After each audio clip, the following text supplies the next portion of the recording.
part two, but I'm just talking as a spectator. These guys are big time knowledgeable.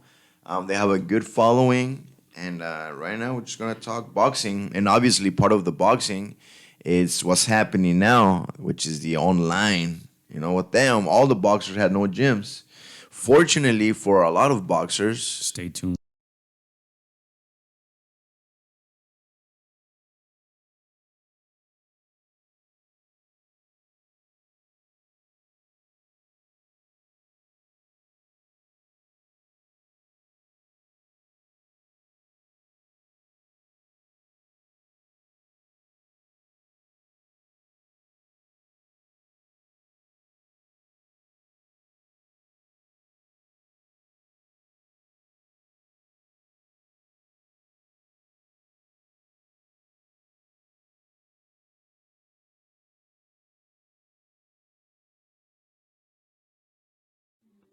Against the Ropes podcast.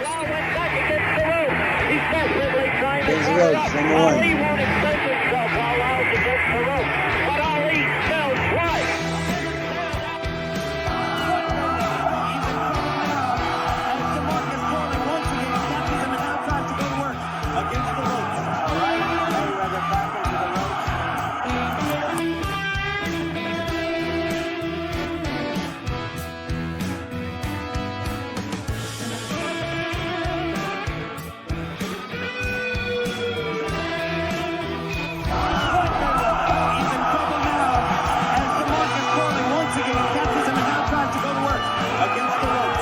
All right, ladies and gentlemen, we are live.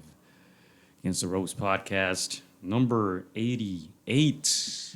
We are joined by our good friend, Alfonso Gomez here. hey, thank you everyone. Thank you everyone in the audience. Please sit down. I appreciate that so much. 6 feet apart, please. Six feet apart.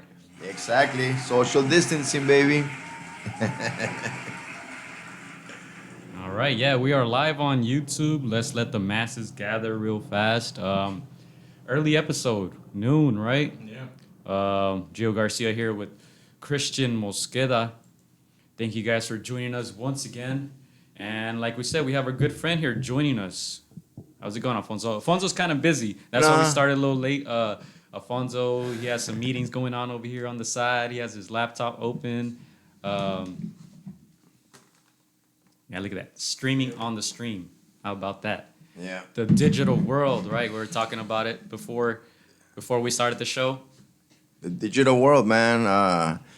The first time I went to your podcast was precisely for that, to wake up boxers at that moment. None of this was happening. People were like, la, la, la, la, in their own world. And the first thing I said when I went to your first podcast, and actually you guys were the first ones, was, dude, go online, get your YouTube channel, blah, blah, blah, todo bien loco. And like, let's do this. And I felt like some people understood it. I could see some boxers really go on the online, like Mari Cornejo, Barbie Juarez, and other boxers, they all went online. But right now it's real. Now it's real. So there's no choice now. If you're not online, you're really just hiding in your cave. You're just disconnected from society. You're disconnected from the world. They're disconnected from you. So whatever you want to accomplish, whatever you want to do, it's going to be very difficult. So online is where it's at. Yeah. The thing is that boxing's not like other mainstream sports, right? Like it's a niche sport in a way where only certain factions of the audience know who you are. So yeah, this is extra important now. Yeah, super important. And look, it's simple. There's this TikTok. Remember a year ago? Yeah. A year ago, I told you guys, get on TikTok. It barely was starting. A year later, everybody's on fucking TikTok. Yeah. Yeah, So that's another topic that we'll be discussing. I told you guys this Today. also, and there's things happening even in the future that I'll talk about right now. So maybe right now people be like, oh, maybe this guy is right. Maybe he sees something. Maybe he analyzes shit. He's able to foretell something. Well, yes, that's right. I'm a good analyzer. Look at things that are happening in the world, and I kind of zoom out, kind of like a matrix type of thing. I swear to God, see the numbers and stuff. and then I can kind of see where things are leading to. That's why I pretty much talk about it. Yeah, so let's discuss your workout program as of now, because you do have an audience over there on the side through Zoom. Right? Yes, I have two of my beautiful ladies right here, Nicole and Judith. They're two of the members. Right now, I have about 12 members, 10 to 12 members. And Judith and Nicole they're the top. Usually, have a leaderboard. And, Oh, nice. class attendance counts for certain points, BMI profiles. Like, basically, being part of the program gets you points. And Judith and Nicole, I started this 2 months ago. Both months, they've been on top 3. So, yeah, they're amazing. And they seem to be having the most results, in the overall aspect of the program. Because the thing is this, I don't hook them because they wanted to lose weight. Most people just want to lose weight. I just want to lose weight. The summer's coming, I want to lose weight. Oh, my wedding is coming, I want to lose weight. Oh, this and that, I want to lose weight. It's always about losing weight. So I kind of use that as a hook. Oh, you want to lose weight? But ultimately, when you're in the program, you realize that it's not a physical type of program. It's a mental one. It's a mental program. Ultimately, yeah, you can have the body you want, but if you don't have the knowledge of nutrition, the proper knowledge of your nutrition, it'll be very difficult to keep it off. Most importantly, if you don't have the mindset of a champion. I mean, that's what I've noticed in this program, that when you have the mindset of a champion, it's a different type of mindset, It's someone just makes you keep going. You could be losing the fight. Guys, this is awesome about boxers. These guys could be losing the fight every single round. They're cut up. They're just messed up. And they still keep going. And many times that persistency gets them the knockout or gets them the victory, which is totally amazing. So that boxer mentality is sort of the thing that I'm trying to put into the members. That, yeah, I didn't show up for class. Yeah, your mom did this. Yeah, your card over here. You didn't lose a pound. You gained a pound. Like, these little things are just like punches of a boxer. I mean, life's going to keep punching you. And I've seen so many people that want to be champions of life. They want to be champions of their health goals, yet they don't have the mind of a champion. What I mean with that is like, yes, they want to lose weight. They want to be fit. They want to be healthy. But at the first week that they don't lose a pound or they don't lose the perspective that they wanted to lose, they give up. If they don't show up for class 2 or 3 days, like, I'll go next week. They give up. And the only way you can be champion in life as well as in boxing is, doesn't matter if they're kicking your ass, if you're getting your ass kicked, let the referee stop the fight. You have to keep going and going and going against all odds, against everything happening to you. And if you're able to surpass that, then the future is there for you. How do you try to motivate them though? Because in boxing, if you're not training properly or if you take a round off, you're getting beat up, right? But for them, that's not necessarily the case. Well, not only that, physically they're not just getting to hurt or reframe back into the boxing. Sometimes when you take a round off and you lose that round, doesn't necessarily mean that you're losing. It could be part of your strategy. Okay. If you're winning 8 rounds comfortably, you're pretty tired and you feel like you're declining on stamina, and the other guy's coming up with the last rounds, you can take a round off, to clear your mind, to confuse him, to try to change the game, try to get his momentum out of the way. It's okay if you lose 1 round. It's okay if you lose a battle. You do not want to lose a war, And the way I motivate them is basically we have one-on-one meetings too. This is part of the program. We talk about the one-on-one, what's happening. I'm constantly trying to feed them positivity, Part of the program is something called accountability checklist, where you have to check off things. And you might think my accountability checklist for a fitness program should be, is that you or me? No, sir, you're good. Okay, should be run this many miles, eat this many calories, Make sure you burn this many other calories. Make sure you do so many sit-ups and push-ups. That would be a list, you know. Strangely enough, in my list, it has nothing to do with workouts. It has to do more of a little task throughout the day that eventually turns you sort of into a better version of yourself. Starting with being positive, you know, little things in the morning. Starting with helping your metabolism, you know, helping your metabolism throughout the day get better function, have better capacity of functioning. Ending the night in a positive note, like little things, little checklist. And I can tell from Judith and Nicole that they're the ones more persistent on the checklist, that they start to see things more like the way it should be. You know, ultimately, people do everything. People want to have that body in summer because they want to be happy. Think about it. The root of all our actions, the root of all our thoughts, the root of anything of our existence is to be happy. That's why, you know, you guys are doing this podcast. Yes, you want to inform people, you want to do this and that, but the root of it is because you want to have this feeling inside of you, de contento, bien feliz, right? That's the feeling you want to have. Even people that do bad stuff, I mean, that we consider bad. The Talibans, for example, you know, the Middle Easterns that are doing all this, in their mind, the root reason they're doing all this is because they want to be happy. They believe that going through that route is going to give them that happiness. So with that said, if the root of all our actions, of humanity's existence, purpose is to be happy, nobody teaches that shit. You know, they teach you how to get money, which ultimately you think getting money leads you to happiness. They teach you how to get the girl of your dreams or the guy of your dreams. You know, you thinking that's going to get you the happiness. They teach you how to have the career of your life, how to do this. You think reaching that, how to be champion, how to be. So everything is outside. They teach you that happiness is outside of you. So you're constantly trying to search for happiness on the outside of you, trying to get more money, trying to get more. I got it. He had to punch this mic too, huh? Remember at the studio, he was beating up all those mics. I talk with my hands a lot. So you're constantly searching for that happiness, trying to accomplish and this and that and get. Yet the majority are not happy. How many millionaires are unhappy and they kill themselves? How many people with so many girls and the family and the job and everything, they're still unhappy? Then that tells you something is wrong here. What is wrong?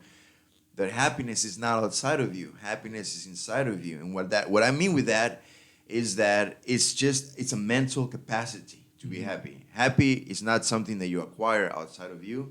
Happiness is something that you acquire inside of you by just looking at perspectives differently. You know, I told you the story about the rain, right? About the rain, yeah.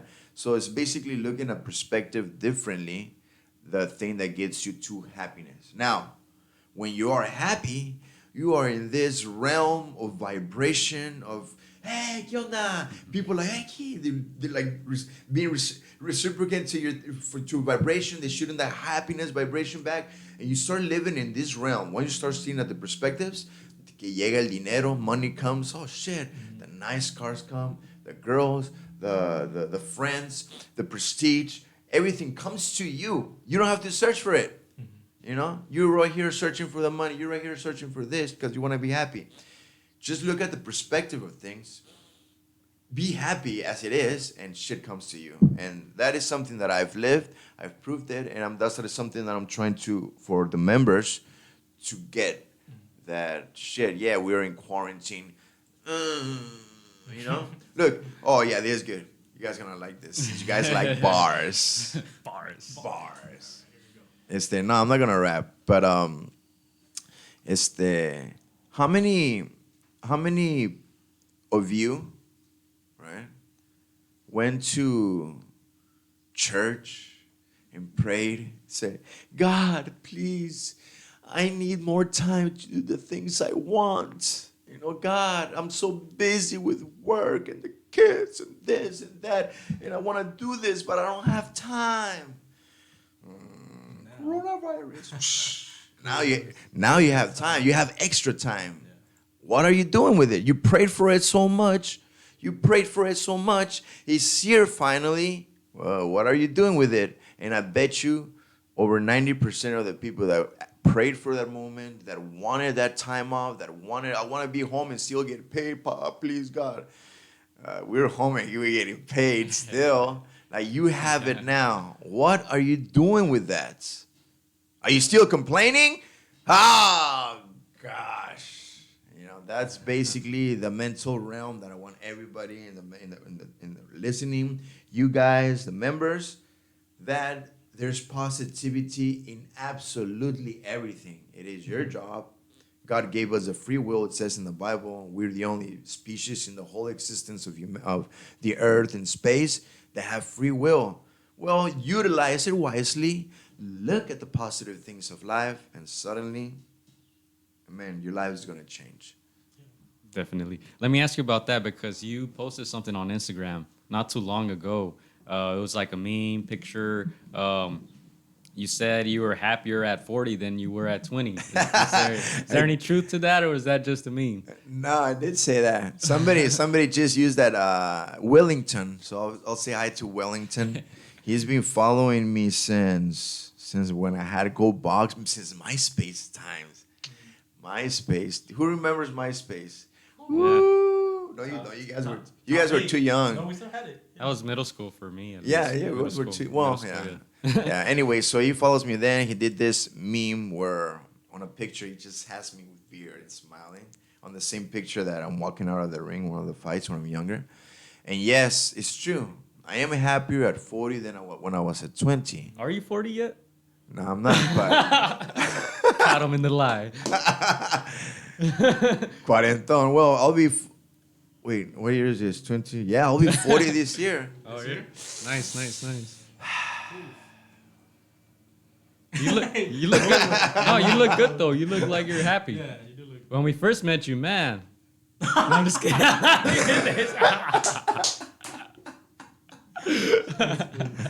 Nah, for reals. I am happier now than when I was at 20. Like I said, at 20, you don't know what happiness is, They don't teach you that in school, and that sucks. They don't teach you how to be happy in school. They teach you how to do everything else, but be happy.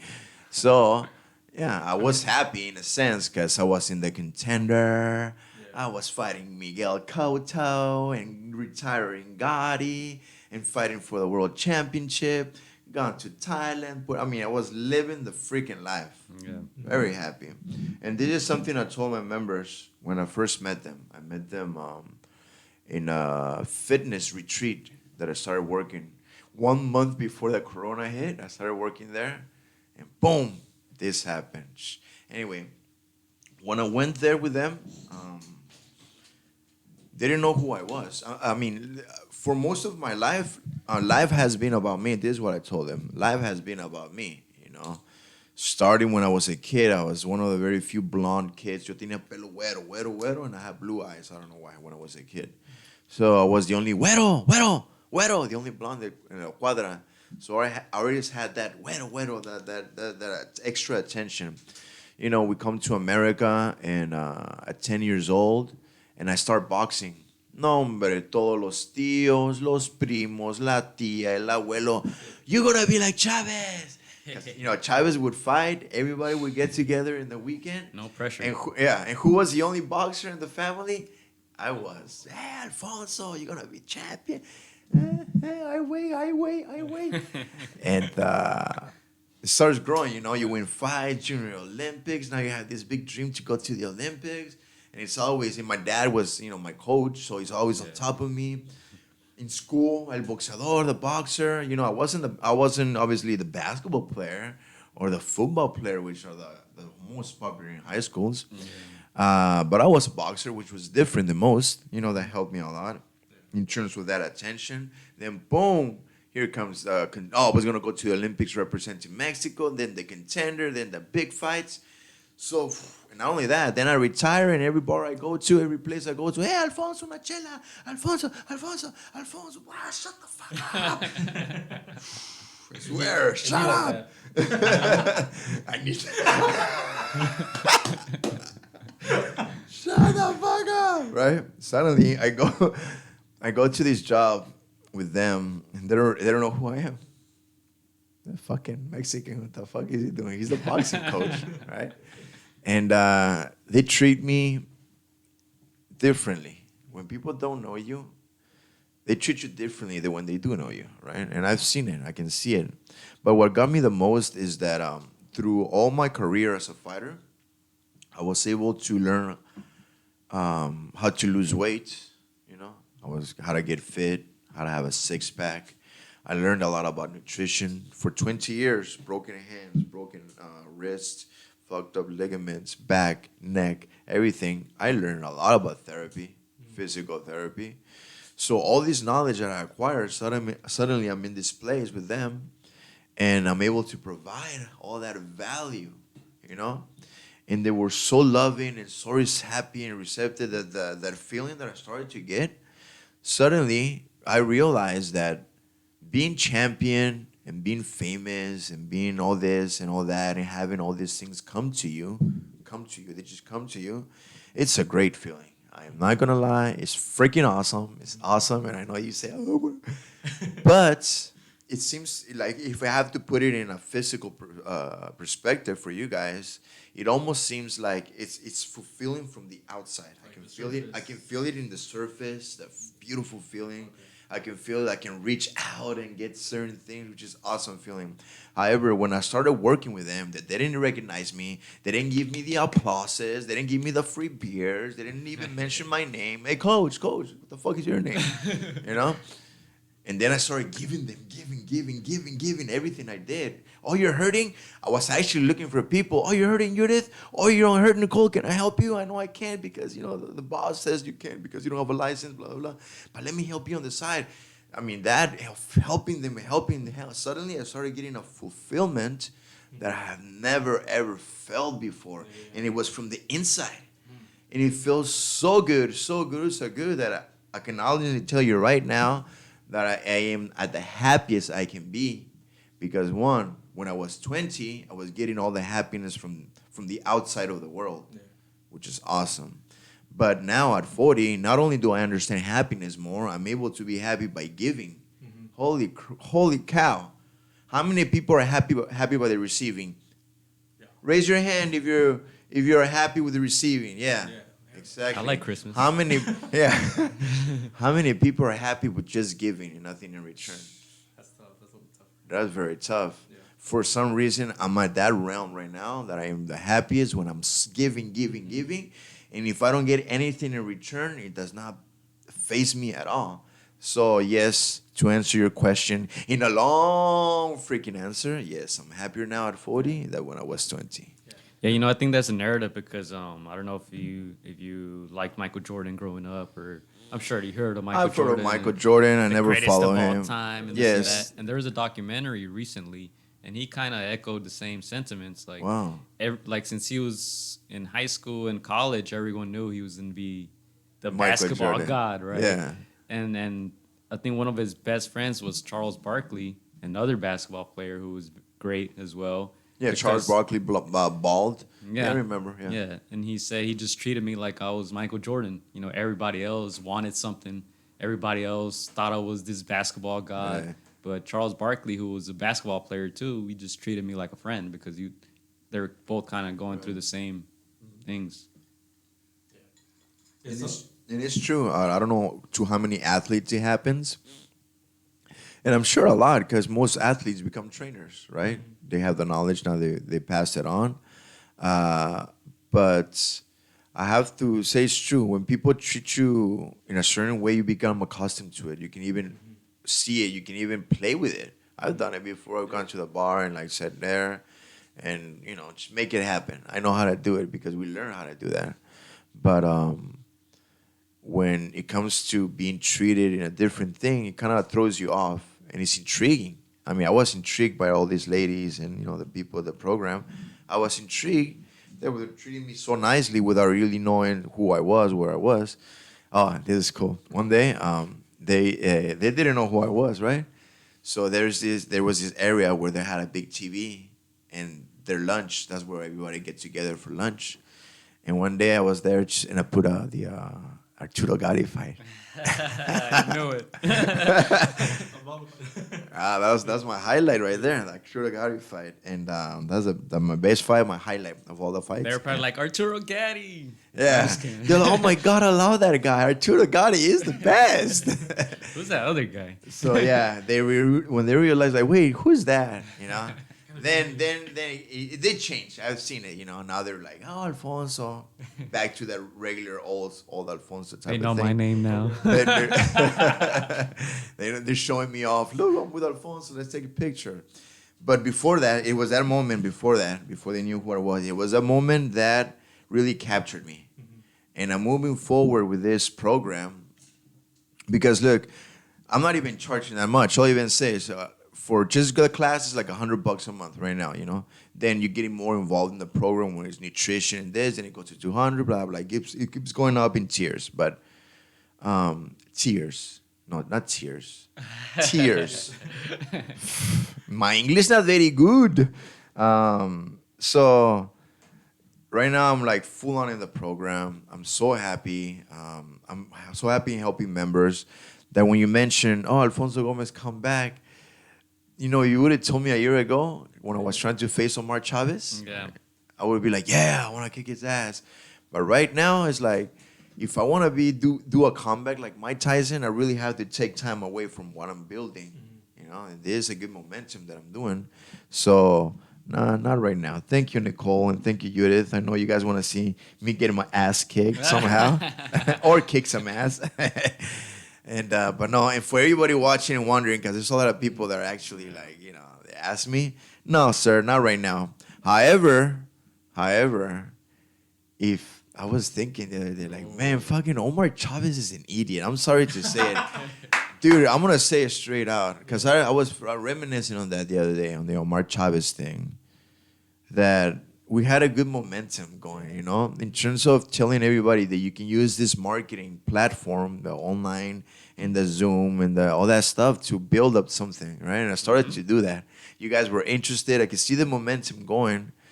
And fucking Omar Chavez is an idiot. He just decided to stop that, to stop a good momentum going. To something that could have gone 2 fights. Fuck it, you know, that is 2 fights. But he decided to go another round. He decided to listen to his management, and which is good. You have to listen to management.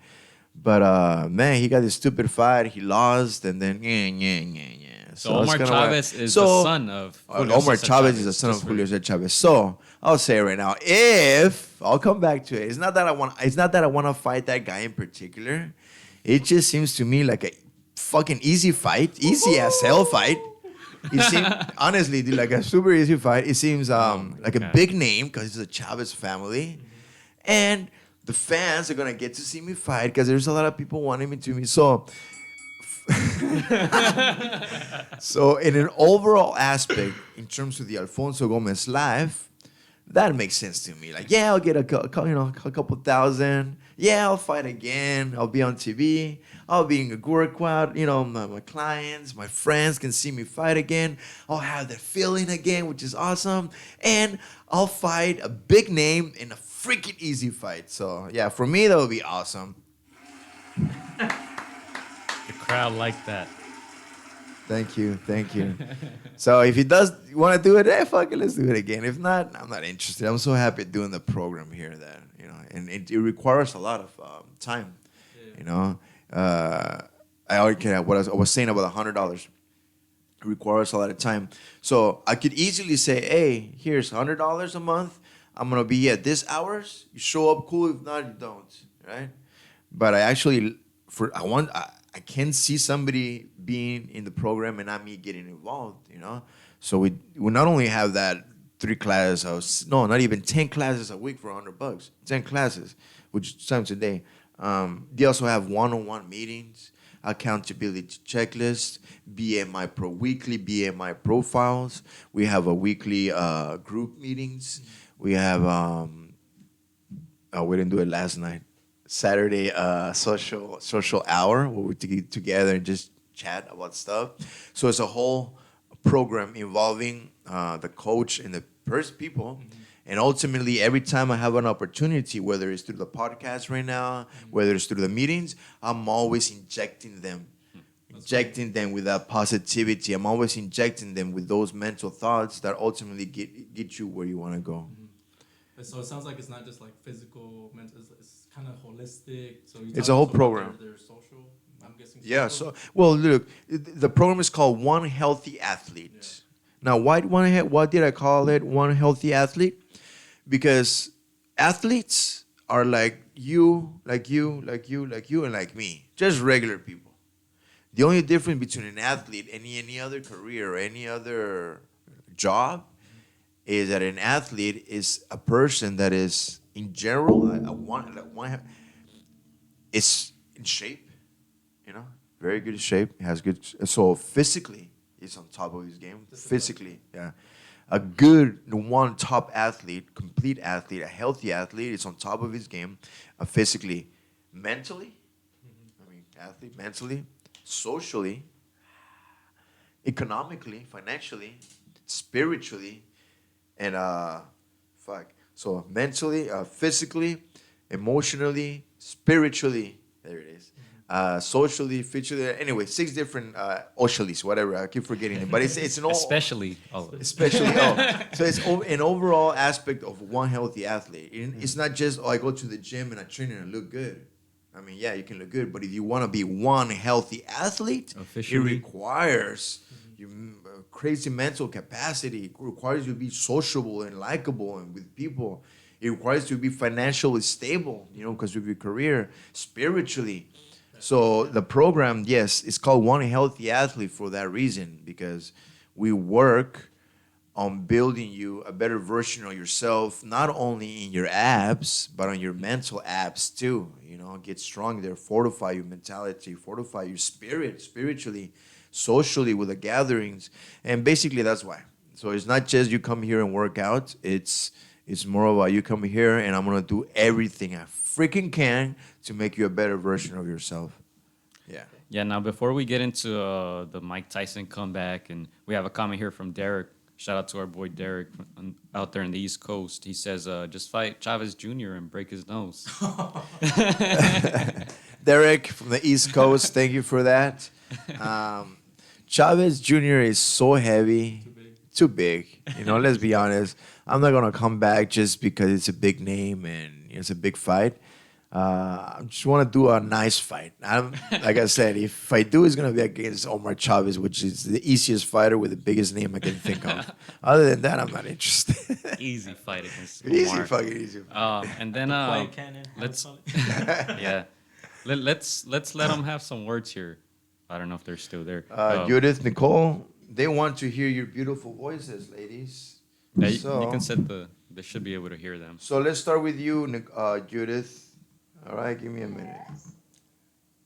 I have a. You can hear I it have okay, a question right? for Judith. Hold on, I want to. Okay, ready? So, yeah. So my question would be, what Oh, has nice. what has That's okay. They can hear it. Yeah. What has a boxing Thank you. program have done for you? Yeah, I'm not sure if you've ever done any boxing programs before, but if you haven't, what has it done for you, personally? If you asked me to hold my hands up in a boxing stance for 1 minute, I couldn't have done it before meeting Alfonso. Just holding my hands up. So I am going to be 70 this year, and Oh wow. I have really benefited from Alfonso's program. He believes in me, and that just keeps me going. Just having somebody that's there for me, believes with me, and works with me on my eating profile. I need to have a hip replacement, and I have to lose this weight and get strong before August 1st. So I know I can do it with Alfonso. All right. Good job. Thank you so much, Judith. That was great. Here, let me hit her with a round of Appreciate applause. that so much. Go ahead and mute your mic. Yeah, That let's was give her good. applause. Totally. Oh, Judith. And hold on, Nicole. Let me spotlight you. Okay, Nicole, your turn. Go ahead and unmute. Yes, unmute your mic. Go ahead, Nicole. How has Alfonso helped, especially in these times? How has the program helped? I don't know. Can she hear? We can't hear you, Nicole. Can you hear us? They're asking you, Nicole. Hear you guys. Okay, Okay. go ahead. They're I asking think you, she's Nicole. thinking about the answer. She's thinking about Okay. it. What's the question? So the question is, how has the program helped you during this quarantine time? Oh my. For me, it was, I came back to an empty house and nobody here. I had, I didn't think I would ever be able to achieve my goal just because I was alone. But this group setting, the homework that he gives me, the accountability sheets, and changing my mindset got me to my goal. And that's with Alfonso's program. Yeah. Yeah. I think she deserves a round of applause as well. Yeah. Round of applause too. Yeah. Go, Nicole. Go, Nicole. Yes, these women are amazing. We have other people, you know what I mean? And I'll take the opportunity to give him a shout out. Let me see. Okay. Also to Brian. He's an amazing person. Stephanie. Yeah, Cynthia. Cynthia, Stephanie, Judith, Nicole, Brian, Grace as well. So Peter, who just joined us. Yeah. So, I mean, I'm drawing blanks right now, but yeah. To the One Healthy Athlete group, yeah, totally. And everybody's getting that precise treatment. And it's cool. I mean, and what gets me better is that these people are they're not in the program because I'm Alfonso Gomez. That's what I'm telling you. Because I'm sure a lot of the people that are going to join the program when they see this, because, oh, Alfonso, we can be on screen with him, blah, blah, blah, which is nice. But these people are persistent because they understand that this is their goal, you know, and I believe they've seen good results by going through my program, you know, and I'm sure, I mean, people go through programs all the time, you know, keto diets and some program here and some gym there, some gym here and there. And ultimately, they are all good. People say, is this good? Is this bad? They're all good, you know. If you're persistent, if you continue, they're good. The problem is that you do a keto diet and you stop doing it. And then you say, oh, it's not working. Motherfucker, you stopped. It only works if you continue. Right? It's not working. Like, dude, it only works if you continue. And yeah, I'm really happy with this program. Totally. Yeah, and you guys can follow at El Gomez Boxing, right, for more. Yeah, so information on please, that. so anybody who's interested in working out like a champion with a champion, do not hesitate to DM me at El Gomez Boxing in all the platforms: Facebook, Instagram, TikTok, YouTube, LinkedIn, and whatever, and now Zoom. Zoom. Yeah, that's right. Oh, I just realized that Zoom yesterday literally just opened damn. You know, violento. Hoy. Violento. Zoom just opened like a social type of platform in their thing. Okay, Zoom now? Yeah, so now you have your email. You can go to a chat room and do face. They even have the face changing, whatever morphing Filters. filters. Yeah. It's like, oh shit, Zoom is getting into it big time. I mean, it only makes sense, right? You have 1 million users. Let's keep them in here. Yeah. 1 billion or whatever users they have. Yeah, the phone lines are open if anybody would like to call in and chime in or just say what's up to Alfonso. Derek says he already follows you, so he's on track. All right, Derek. Well, just so you know, guys, Saturdays at 9 a.m. through the Zoom channel, I will be hosting free class every Saturday. You know, so anybody that wants to join in and have a good session on a Saturday morning at 9 o'clock is welcome. Oh, something amazing happened too, so I want to take this opportunity so I can cut it and then post it. edit you guys out. I just made an association or a collaboration, affiliation, whatever you want to call it, a partnering up with Winning Image Fitness in Downey. They have a great facility, a good gym. They have already scheduled on Zoom. They have Zumba. They have strength and conditioning. They have a course class.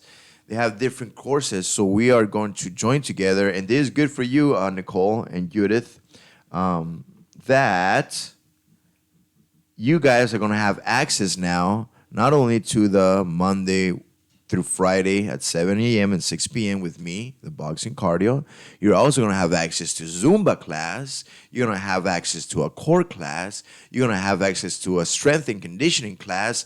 And coming shortly, they actually have a kitchen there because they do nutrition. You're also going to have cooking, nutrition and cooking courses because this facility covers all that. So I want to give a big shout out and a big thank you to Maria and her husband from Winning Image Fitness Gym in Downey, because this is gonna really bring more professionalism to the program, and it's gonna be able to access even more things to help anybody who wants to join be a better version of themselves. Mentally, physically, spiritually, economically, socially, blah, blah, blah, blah. Perfect. Officially. All right. Yeah. Let's. Any questions, guys? Any questions? If you're listening right now on the live stream, go ahead and call the numbers or go ahead and post your question. What's the number so I can see the number? It's on the screen right there. Well, They have it. It's on the screen right there. Yeah. Just give a call. I'll answer all your questions. Any question. Dun, dun, dun. And yeah. In the meantime, let's talk about Mike Tyson. Mike Tyson. The comeback. Yeah. Tyson, baby. So as a boxer, Alfonso, you see him training. Do you feel like, well, we have social media now, do you feel like it's a lot of him just staying in shape and then the media making it like, kind of echándole, leña al fuego to make him come back? Or do you think it's really him that wants to come back? It's great marketing, dude. Amazing marketing. Mike Tyson only needed to throw 6 punches in 3 seconds, and he became the biggest marketing, tactic or campaign so far in boxing that I've seen. Everybody talking about it, everybody sharing it, whether he fights or not, which I don't think he might. At the end of the day, Mike Tyson became so freaking famous with those 6 punches right now on social media with audiences that didn't know who Mike Tyson was. And we're talking about 8, 9, 10, 11, 12, like up to 20 years old. They heard of Mike Tyson. Oh, yeah, that one guy. They didn't live it like we did. So we're talking about billions of these little kids, these young audience that now know who Mike Tyson is. And Mike Tyson is this beast that we knew about. We saw him throw 6 punches and edit it pretty well with sound effects like blah, blah, blah, blah. Make him look like King Kong. And all these kids now are like talking to dad because dad knew Mike Tyson. Now they're able to connect. Hey, dad, Mike Tyson. Yeah, let's go watch some of these fights. I'm sure they're pulling up the videos from back in the past. The guy who bit the ear? What? Yeah, the guy who bit the ear.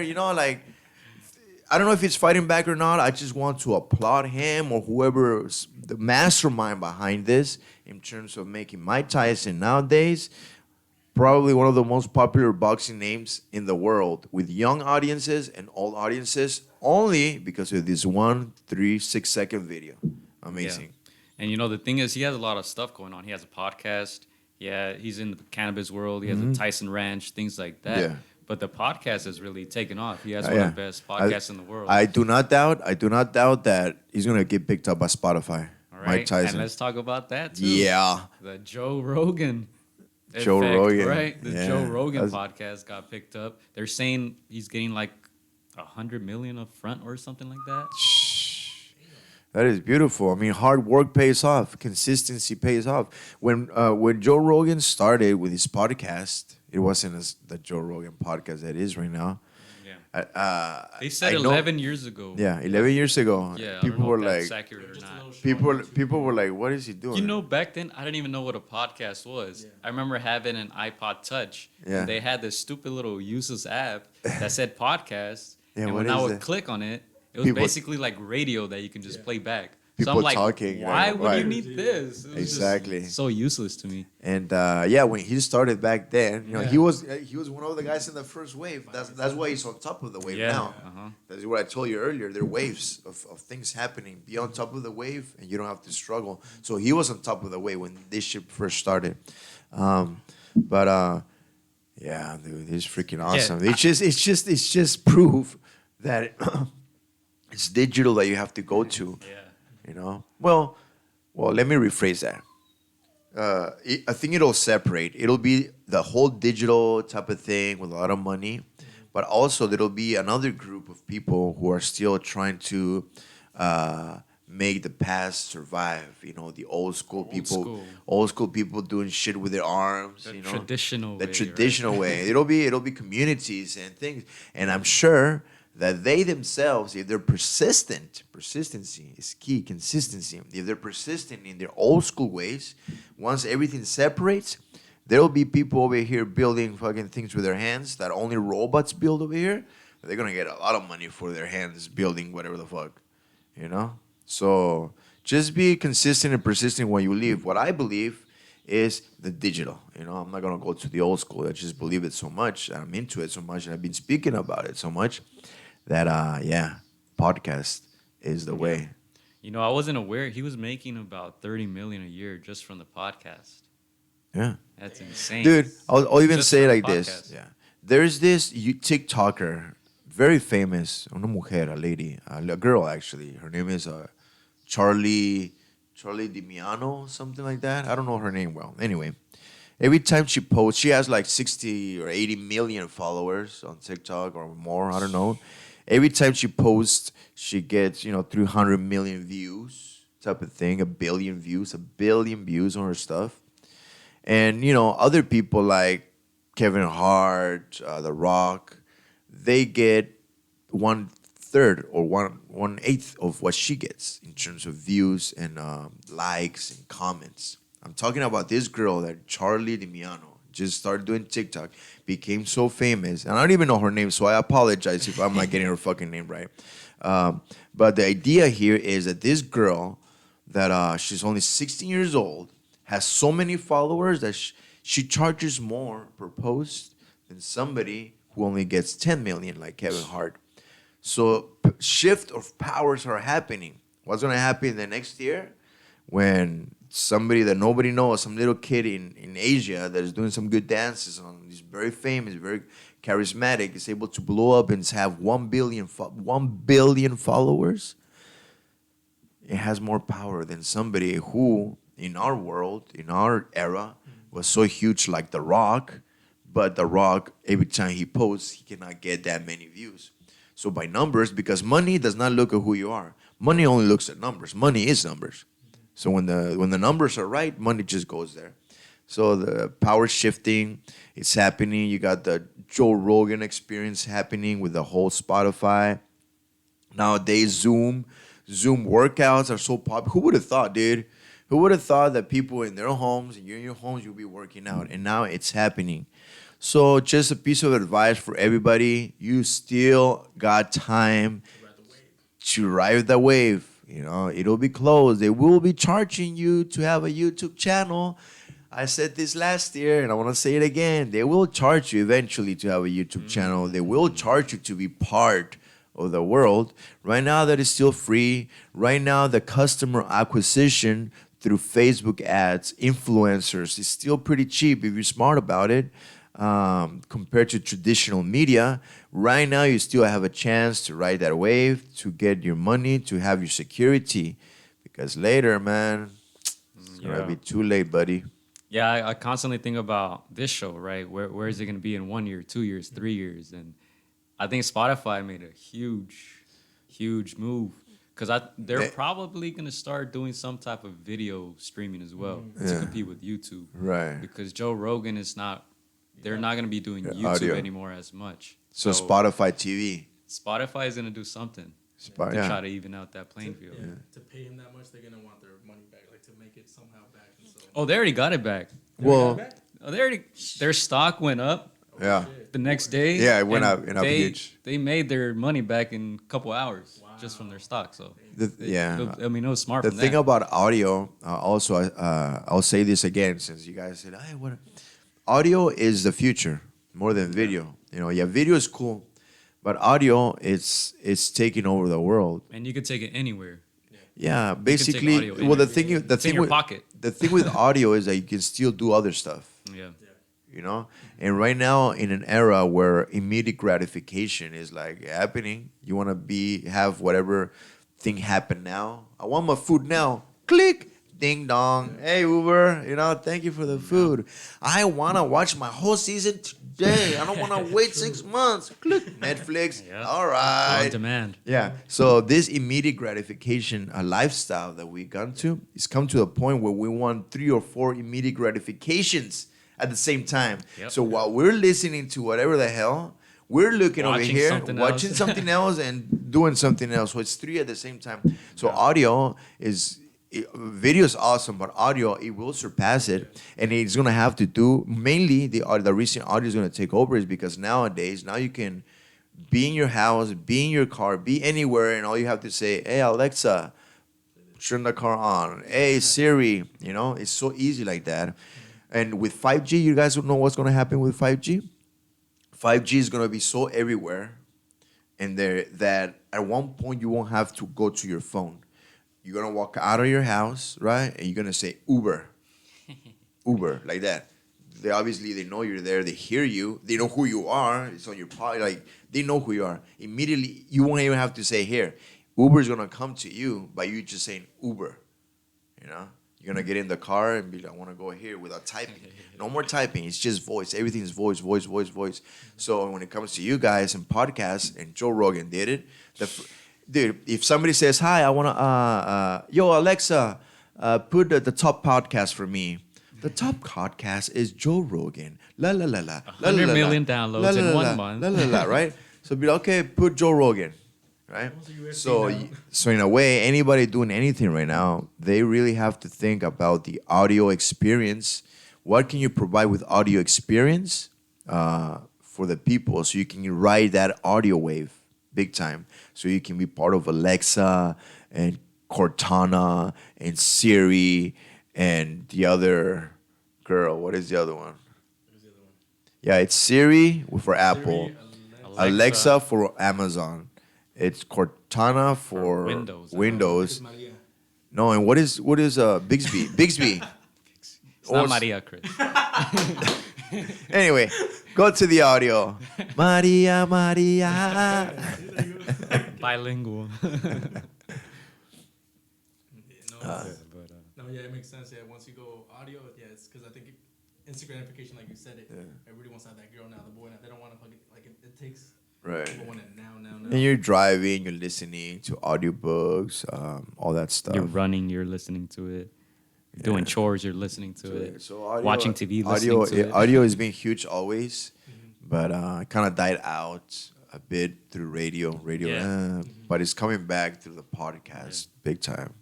But I think even radio is doing okay compared to TV. Because TV, like, who watches live TV now? Unless you're watching sports. Everyone's Netflix, Hulu, YouTube. And But even live sports are streaming now. Yeah. Not on TV. They're on because I've done it before on my phone. I've been watching The Zone, when I'm in a meeting or whatever. Yeah. And I'm right here watching, like, oh, shit. Yeah. Yeah. Yeah, even some of the fights that we called, when we're calling fights, we're watching fights, So streaming, guys. Yeah, well, I don't think we have to even mention it again. If you have to mention to someone it's about streaming, it's like, dude, you're hopeless. Yeah, a la verga. Talk a little bit about what you do on TikTok. Are you a TikTok sensation nowadays? Nah. Well, no, I'm not. And I've actually realized there's shadow ban you there. They're very strict on what you do on TikTok. Yeah. Well, it's Chinese, so Yeah. they restrict. Is that like red flagging or? Yeah, kind of like red flagging. Basically, they limit the audience that sees your stuff. And I'm sure, on Instagram, it's happened to you guys where you guys posted a video that you shouldn't, and you get blocked or shadow banned and all that stuff. So right now that TikTok is shadow banning a lot of people because they use audios that are not approved by them. Or licensed. It's licensed by them, right? Even if it's some little thing in the background. Oh my God. Some little thing. You don't even listen to it because you're here on your own. Hey, come on. Yeah. If they listen to it, if they're able to listen to the audio in the background, that video gets jacked.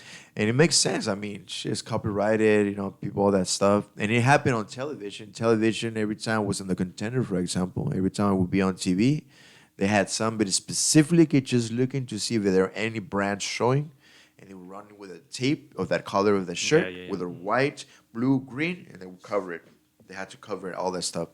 Audio obviously is controlled. Nobody can have the external audio or images or logos or nothing. And it's only normal that it's happening now on social media, on TikTok and Facebook. No ads, no nothing. They even have on Instagram, they have partner link where Yeah. you can add your partner if you're doing partnerships. Right, so they actually know, okay, they're partnering with these people. Let's not shadow ban them because they're partnering. So yeah, it's very delicate. So guys, if you are gonna go online and do all this stuff, also look at all the policies. Make sure you follow the rules. Last thing you want is to have so much momentum, so many views, so many followers, and with a click of a button, a robot decides that you committed some kind of policy, Copyright yeah, infringement. infringements and stuff, and the robot with one click suddenly destroys your whole life. So is it like you can't wear a DC shirt like on TikTok, or how does that work? Or do you think it's gonna go down that way? Right now, it's just audio mainly. You know, the audio that you're using. If it's audio not approved by them, because there's times when I'm doing a TikTok and I want a minute. Car drives by. And I want to do a whole minute TikTok, but the song's only 15 seconds, right? So I guess somehow I haven't really found out. 15 seconds is all they can do. What I do is go behind them and do the whole minute. On my way. Break the rules again, huh? You know? But basically, in any social media platform, whatever you do, first of all, you have to do what you love. Your passion is. You know, don't think, oh no, this because people are gonna say that. Oh no, TikTok's only for kids.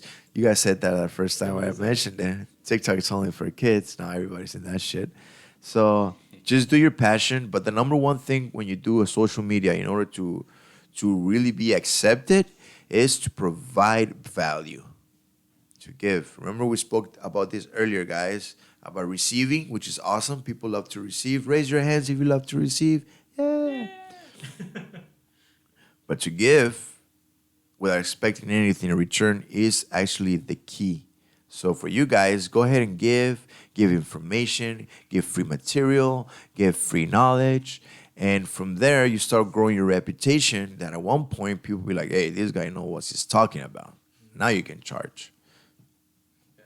So I kind of thought about the whole TikTok, getting to TikTok, but I guess we want to do something that's, real to us and not just do the Jesse Vargas dance or something that's not like... Jesse Vargas did a dance on TikTok? Oh, what? Some people did. Yeah, I wanna do a TikTok with you guys right Jesse now. Vargas did, but I was like, we do the punching, so maybe we could do something like Huh. that. Okay. What's Kenny Enriquez.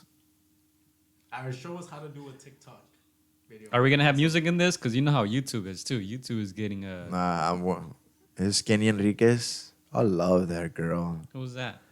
She's a fighter? fighter from Okay. Tijuana, Mexican champion WBC. Anyway, Oh, she does those? Oh. she's big time into TikTok. Close your eyes, Chris. Pórtese bien, chulada de mujer. Anyway, I don't know. I want to do a TikTok. Let me see. What do you have in mind for us? You want to do it after the show or during the show live? During the show live. Oh so my they can goodness, see it. I ladies just and don't know- I gentlemen, just we're don't about know to which make one our to use. debut. Debut on TikTok. Do you hear it? Okay. Do you, Wait. What's up? Let me get up. Do you think it's here to stay? Well, maybe to the 12th round. He's very focused over there. Let him do No, his thing. wait. Let him work the magic. Hi, this is Angela calling back with your test results. I'm sorry to inform you of this, but you have tested positive for COVID-19. At this time, we advise you to stay home and self-quarantine. Oh, shit. You guys are so funny. Yeah, I don't know. Hey, That's gonna be a clip, dude. Live on air. Hey guys, we gotta go. I don't know. We just use the sound and we just make music. So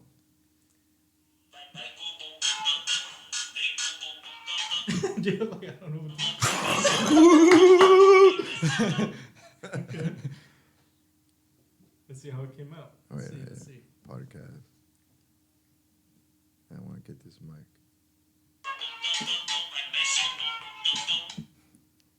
Oh, did it freeze? Se movimiento de cabeza era.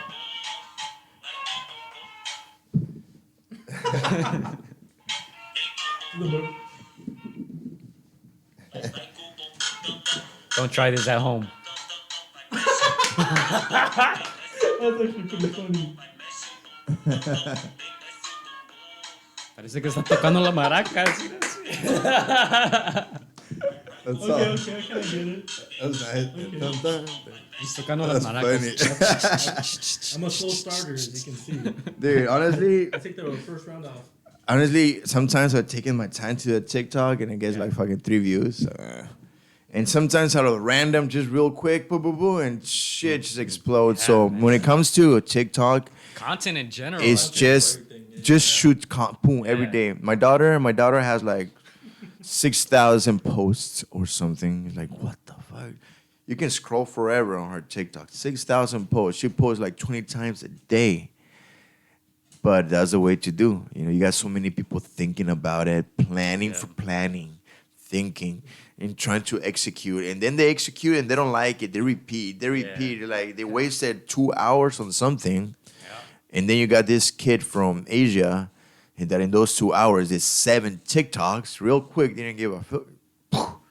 So yeah, don't think about it. Just go for it. I used to take a lot of time trying to edit stuff and try to make it look all perfect. And we would post like a perfect interview and 100 views. Yeah. Then some other bullshit looking audio all messed up and they got 100,000 views. I'm just like, oh my God. It is. So that already tells you that it is content. You know, like how much content you're putting out, how consistent you are, and if you are targeting a niche mainly, a niche. And sometimes even if you don't like it, that doesn't mean that other people are not going to like Exactly. it. You know? Exactly. I mean, you have your own thing, and totally. Yeah. Let me see. I want to go live here and Instagram. Okay, Let's do it. You kind of try to change your little mindset about TikTok. We'll be playing with that.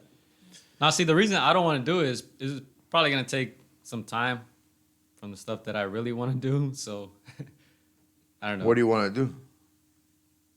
Like the stuff we've been doing, more editing, more Let's posting videos. let's interview now Yeah. the podcasters. Let's do it. Hey, has anybody? Yeah, boxing live boxing. Yeah, with Sean. Just boxing with Sean. Yeah, Yeah, they yeah. interview you guys as a podcast, right? Yeah. I Yeah. see that. That's cool. We're the podcasters. Yeah, and the stuff that he's doing is really Clean cuts is all you need, TBH. Derek. Yeah, give us some tips, Derek, on the TikTok stuff. Now I'm live on Instagram. Everybody. on social media platforms, right? Do you think TikTok is here to stay? Yeah. Or is it going to be a MySpace where it has a good run for about 5-6 years and then... No, I think it's here to stay. You think so? And not because anything. I think that the audience that really grasp into it, which is the young audience more than the older ones, they're the ones that are going to hold on to this, you know, and grow with it. Now, I believe TikTok is going to merge with another huge company, you know, and Like they might get bought out or Like Instagram or Facebook. type of thing. I think TikTok is going to be like Snapchat. I think it's going to go, but the reason I probably don't believe that is because it's from China. Yeah, I was going to say that. I And was they- about to tell you that. Yeah. 1 billion people, and that's the main platform that they're pushing. So Yeah. that's a huge audience just in China alone. Well, yeah. Well, it's a war, social Yeah. media war Yeah. between China and United States. Yeah. United States has Facebook and Instagram, right? And they have all this information. America has all this information on people all over the world, Asia included. You know, so United States through Facebook and Instagram has so much data, so much information on everybody in the world that China's like, wait a second, that's Yeah. power. Having information on people and data on people, that's power. So now China pushed out their social media platform, and now more people are on Instagram, and China is getting all that data, all that information from people, your likes, everything about you. You know, they can replicate you at this point if they want to. There's a Put you reason in why, a- let's say you're like, oh, I want some McDonald's. And then next thing you know, there's an Yeah. ad about McDonald's About on McDonald's, yeah. Instagram. So that power, the power is not going to go away. So yeah, it might die out, but in the sense that no, he won't because it's two powerhouses. If it was just United States where it's everything in house, I mean, if you're not working, te desechan. This works, venga. This doesn't work, a la para allá. But since it's powers fighting, they're gonna keep it up like that. So yeah. Data is gold, says Derek. Yeah, with TikTok, I think they've been big, but I think just having like I guess you can say an audience that's just at home, they're looking to stay entertained, busy. That's where it blew up because I have certain friends that they're like, man, I've been on TikTok for like hours, and like, have you gone on it? I was like, I've seen a couple. They're entertaining. I'm busy, but I mean, a lot of people that are at home, not working. Yeah. You know, and then they started their own. So. But I mean, I've seen so many TikToks. People are actually at work, you know, and real quick they put the camera and then they do their little dance and they post it up real quick, and suddenly they got 10,000 views, you know. So it's lovely. I like it. You know, people complain about it. Like I'm on my phone most of the time because this is where my business is, and like even talking right now, I'm doing this and doing that, and kind of takes away from the traditional way of being in the table, poniendo atención a todos, you know? It takes away from that. Yeah. So there's people that still in this mentality that when I'm doing all this, they get irritated. They're like, oh, que falta de respeto. So, yeah, you're right. Falta de respeto a tu mentalidad, the way you think. But you think about it, it goes the other way too. Tú me estás faltando respeto a mí porque sabes que ese es mi negocio, esa es mi vida. So tú queriéndome interrumpir, you're trying to interrupt this money flow that feeds my kids. Tú me estás faltando respeto a mí, you know? So, yeah, it's different changing. Everything's changing. Everything's already changed. We used to say in the future is now. There's no more future. It is what it is. It is now. Yeah. How much do you think is the time you put on each one, like on Instagram, on your Facebook, on your TikTok? What do you think? Well, that's the thing. For me, it's not even about time. You just live in it. You just live in there. You get a notification. You get an idea for a TikTok. You're in this situation, and I just go. Now, when it comes to planning, yeah, you gotta plan out your week, all your stuff. But for me, it's more of a lifestyle now, you know. And it's hard to get away from it, especially when that's your livelihood. You know, I don't do it because I want to be TikTok famous or because I want to show my ass. You know, I do it because I'm trying to make a business and trying to make money. Sometimes I just have an idea, like let's say I'm just sleeping and I just wake up and I'll just do it like on the spot because I feel like I have to. Like you said, consistency is the key in creating content. Yeah, and the end of the game is the content is that name recognition, right? That's what you want. The what? Name recognition. Like name. Yeah. Well, like I said, if you just give without expecting a return, the problem is that most people that give, they expect something in return automatically, you know? And I've said this before, like, oh, somebody, hey, can I borrow whatever, $20? Sure. And you give. That person that you let you borrow $20, in his mind, his soul expects that one day, if he asks you, that you're going to do the same thing to him. So there's already an expectation. Yeah. You know, when that expectation is not met, hay problemas, right? And everybody does that. Whether it's a ride, whether it's a shout out, whether it's anything. Yes, I'll give you something, but for some reason there's an expectation of a return. And if that return does not happen, there's a rupture. There's a rupture in the relationship. There's a rupture there somehow. And the rupture happens not because it happens. It happens because you have the mentality that you want something in return. And that is not good. That is not right. That's not the way to go. When you give, just freaking give. Don't expect anything in return. And I promise you, if you do that, if you just give without expecting anything in return, you're going to get more back. I've done it. I've lived it. I promise you. I promise you. If you give while expecting, you're going to be disappointed every single time.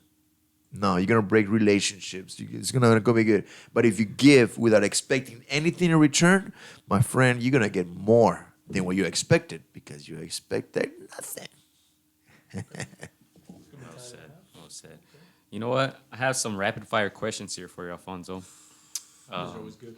Hagan sus preguntas. Ask your questions, guys. TV Boxeo, saludos. Saludos. Heidi Luna, mi hija. Hola, mi amor. La Fern. You guys know La Fern? Hector, blah, blah, blah. Anyway, Yeah, Chen so Charrar. I have a series of questions for you here. It's about 15 questions, quick questions, either or. You just answer with the best one, best option that comes to mind. There's no right or wrong answer. You ready? Okay, yes. All right. Uh-oh. It's going to die? No. Okay. Everybody logged down. All right. So rapid fire questions with Alfonso Gomez here. Ready? Rapid fire questions. What So do I have to answer rapid? Right away, yeah. Preferably. All right. Here, let me hit you with the... All right. Ocean or mountains? Ocean. Agua de horchata o Jamaica? Horchata. Pancakes or waffles? Pancakes. Chinese or Italian food? Chinese. Muhammad Ali or Mike Tyson? Muhammad Ali. Ooh. Breakfast or dinner? Dinner. Chente o Juan Gabriel? Chente. Las Chivas o la América? Ah. Contesta por mí. Dice, ya te la sabes. Las Chivas. Como que Oh, qué. bro, it's so slow. You know what? I'm gonna hit you with a round of applause for that one because you answered it correctly.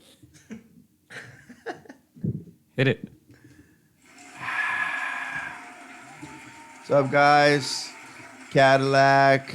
Hermosa. Oh. Talking about Cadillac. Hey, BMW or Mercedes Benz?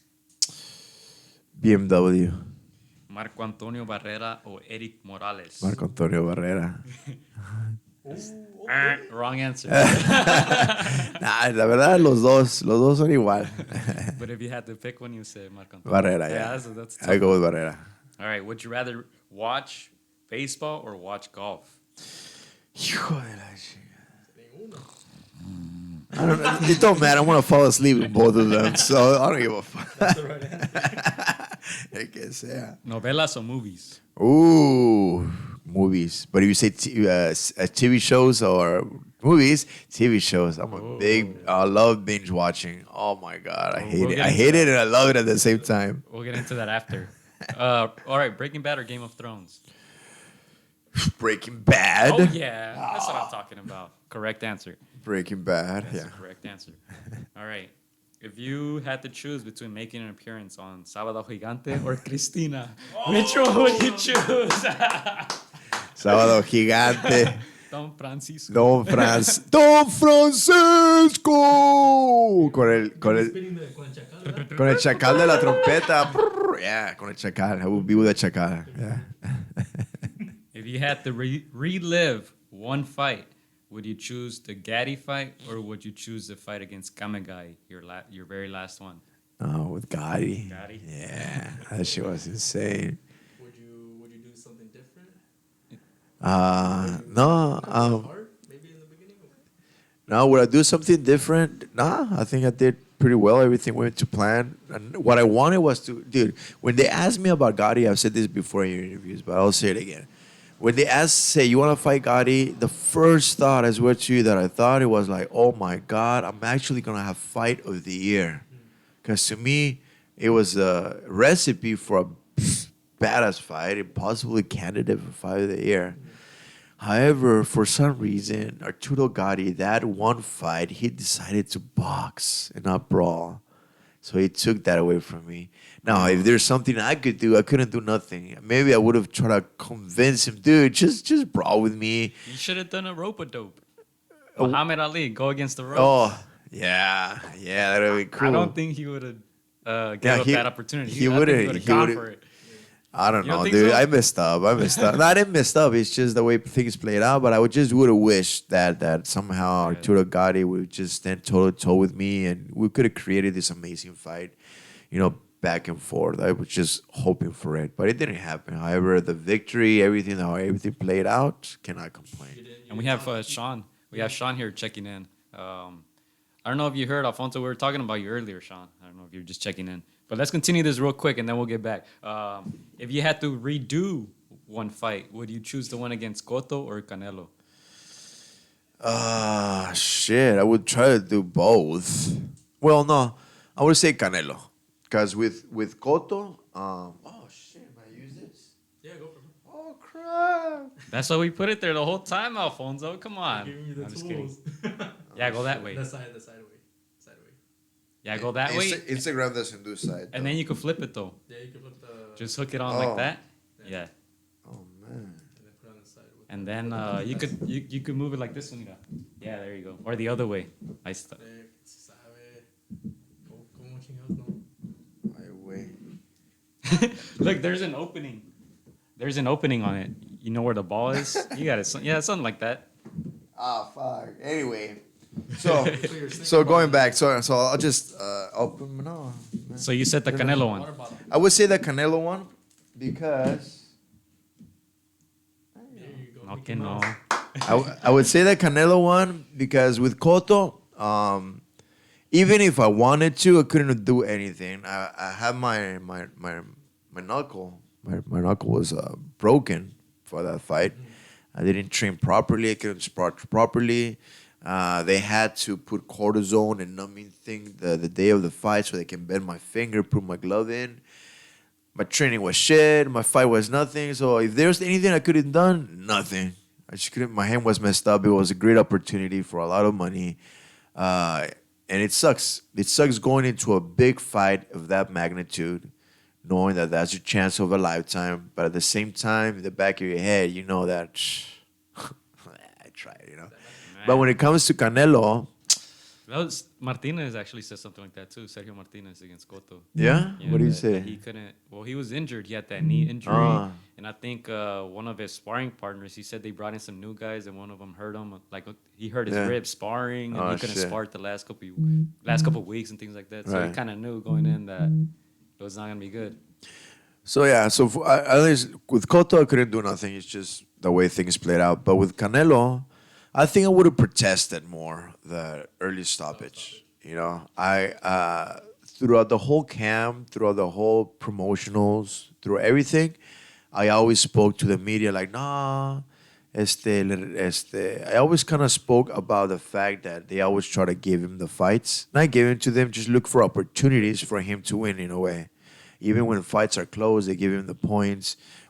And in this case, when it happened to me, the fight was stopped prematurely, right? So when they stopped it, rather than like protesting and fighting to continue, I sort of did this, I knew this was going to happen. No, okay. It's a relief. not relief. No, it's like I knew this was going to happen type of attitude, meaning that I was expecting it. When it happened, I accepted it because I knew it was going to happen, and everything kept going, right? The only thing I would have done differently was protest, like not expected. First of all, no, I'm expecting to win, you know, not expecting they're going to give him the fight. That whole mentality, I would have changed that. I would have just fought for it more. You know, but it happened. I was just already expecting it. When it happened, I was like, yeah, I knew this was going to happen, you motherfuckers. And life continued. So it would have been that mental aspect of it. Other than that, I think I was going good in the fight. I was getting him. When we looked at the judges' scorecards for that fight, I was ahead of the scores on two of the three judges. Even though he dropped me on the first round. So I was doing pretty well.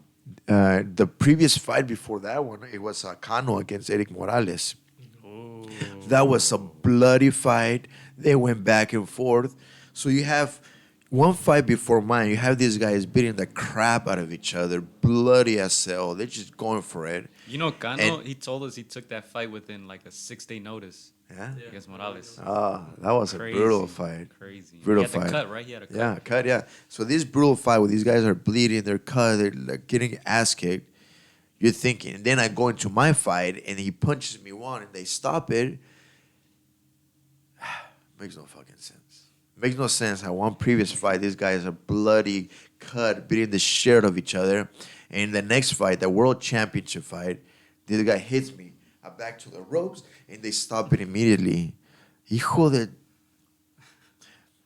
Have you seen that TikTok where I do this? Oh, yeah. Pues ahí te va.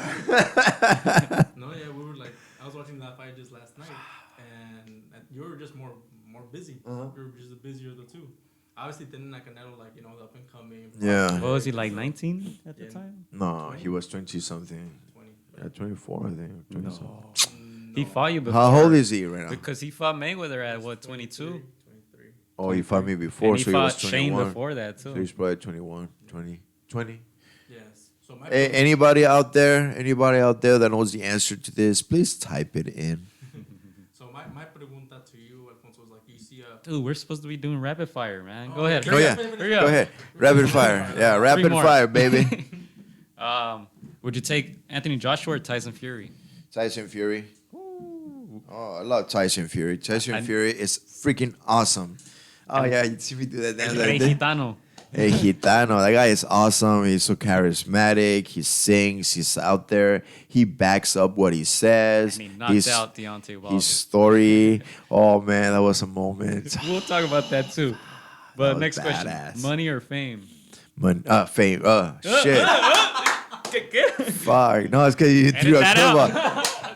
No, because That's why it has to be rapid fire. yeah, money or fame. No, because ultimately none of those. Happiness. You should put that in your thing. Happiness or money. Happiness. There. I think I'd rather have money and not be famous. Oh, there you go. I don't want to be recognized in the street. Right. Especially without money.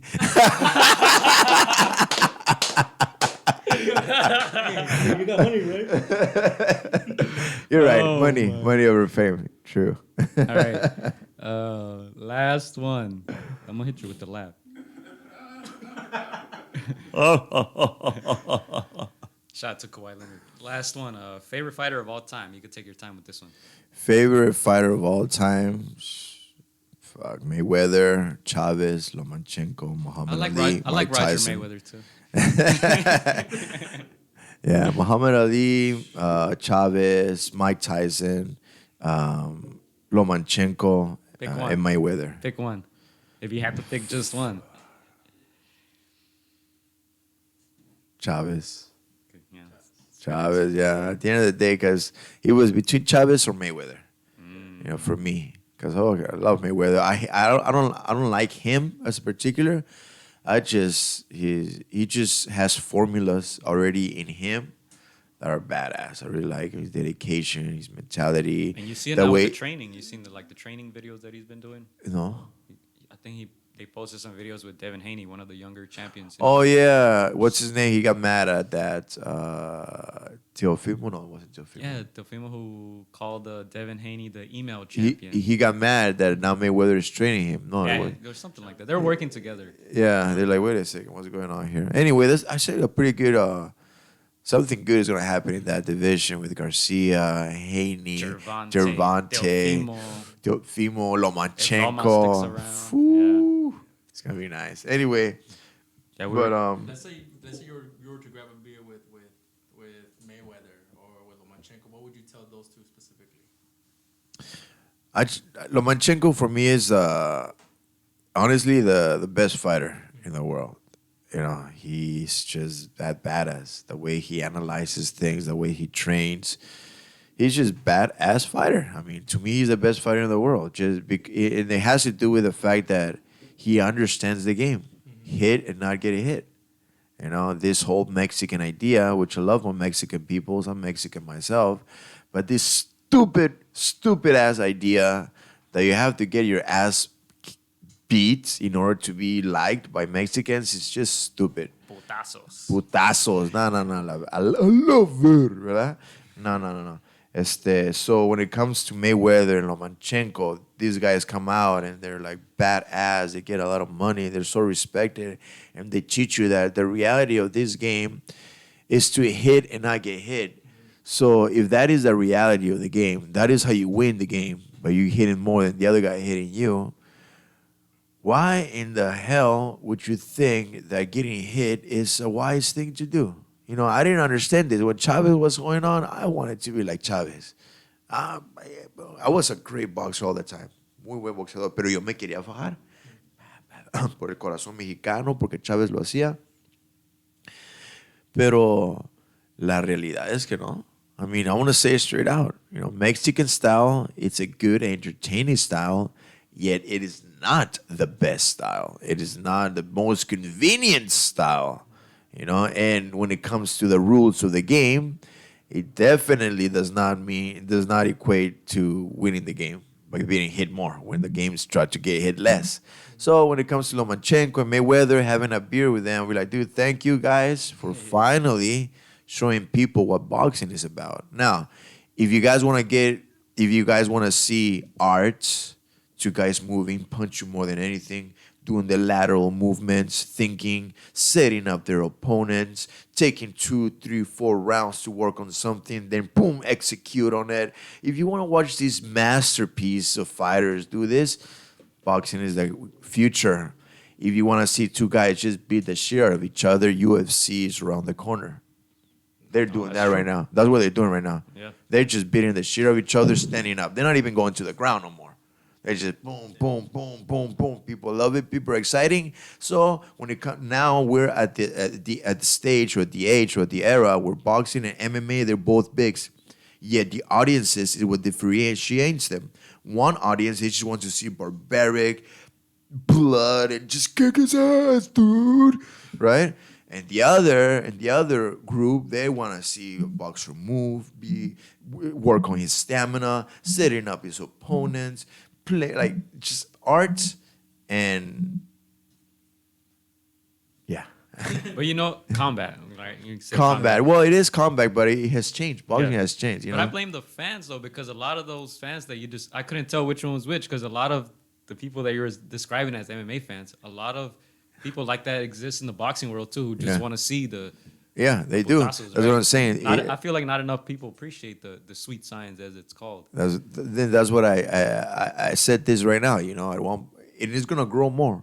Boxing is gonna lean more towards that type of style. Where I touch and you don't touch me, and I'm moving a lot, and I have all these moves and techniques in order to avoid getting punishment while I punish you. Right? And UFC is going to grow even more as this sport where there's short rounds, they have little gloves, and they're just beating the crap of each other. So when the two things are separating day by day, fight by fight, when Mayweather's and Lomachenko's and Teofimos, which are the boxers, and the David Haney's, they're the boxers in the movies, they're taking over boxing. And on this side, all the guys that are brawling, that are cutting each other, that are just standing toe to toe, is going over here. Eventually, the audiences are going to separate, So right now, if you want to see more of the artistic, taking your time, more of the ballet dancing, go to boxing. If you want to see the barbaric, the blood and the guts, go to UFC. Simple as that. Oh, shit. Simple as that. I'm beating the shit out of everything here. And I didn't ask you what you would ask us the Julio Cesar Chavez, because we know you'd be like, hey, dile a tu hijo que ya firme. So I didn't ask you what you would tell Julio Cesar Chavez. Chavez? Yeah. Al Papa? You met him, right? Yeah, I've met him. He's a great individual, very charismatic. Everybody loves Chavez. Everybody loves the Chavez family.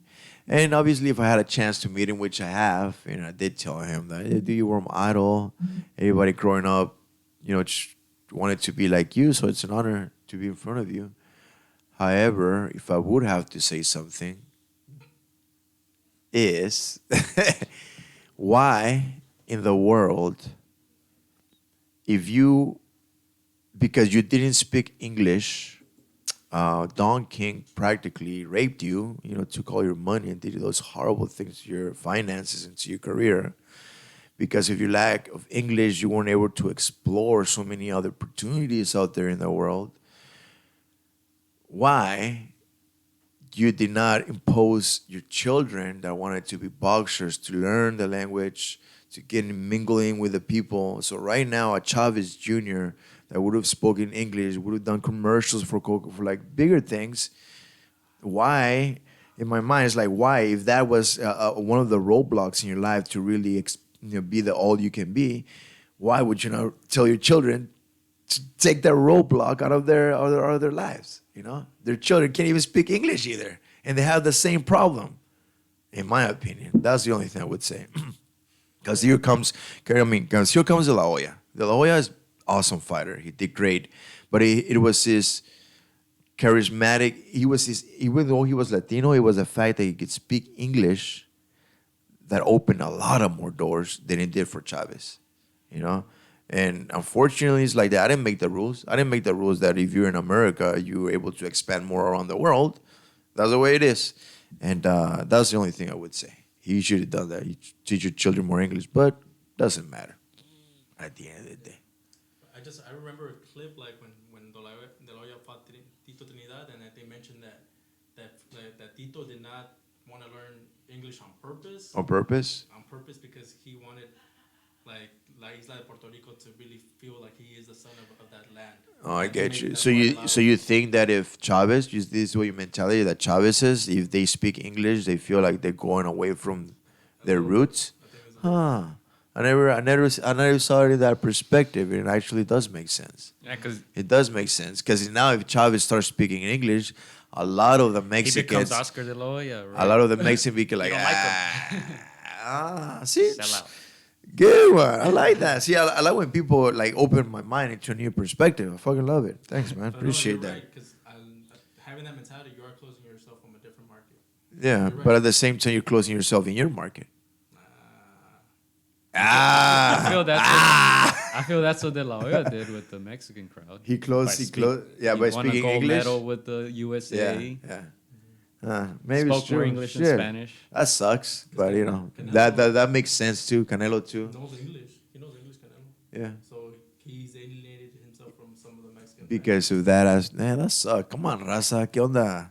Chingado. No mames. Esa mentalidad, ¿verdad? Yeah. Sí, esa mentalidad. Siempre porque nos hunden. los hunde. Siempre. Pues como el dicho de los cangrejos, the guy with a bucket of cangrejos, dude. Damn, it's exactly the same thing. Man, that sucks, dude. Fuck.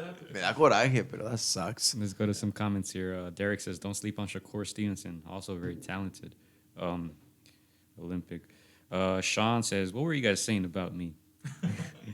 We were just talking about podcasting, and Alfonso briefly kind of reversed the role, right? You kind of interviewed us or asked the question. Just a second. And then I remember you did it, Sean. You Yeah. interviewed them, a podcast, which was pretty cool. I really like what Sean is doing with his whole foundation. Yeah. He got it. He clicked in his head. I love it. Yeah, good job. Yeah, man, definitely. Do I have any questions here? Let me see. Probably don't. Oh, Alfonso, you probably didn't see this, but have you seen the Sergio Mora backyard fights when he was younger? That kind of went viral a little bit on the Zone. So he just footage of him when he was younger, like boxing.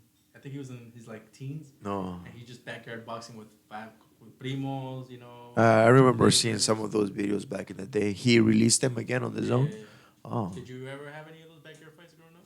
No. No. Well, just regular. Hey, look at what's happening. No backyard fights like that. Let me ask you this: would you fight without fans? Like, if you were a boxer in this climate, in today's age, would you care? Yeah.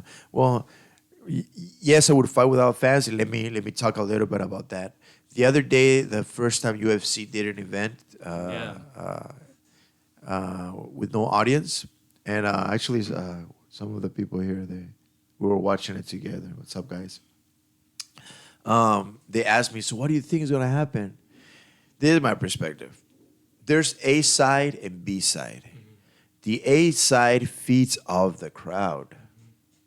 The A side, without knowing, has to rely on the crowd be influencing the judges. You know, so when the A side barely does this, right? And that helps the A side tremendously. The B side has to shut out everybody. You know, fuck you, vales madre.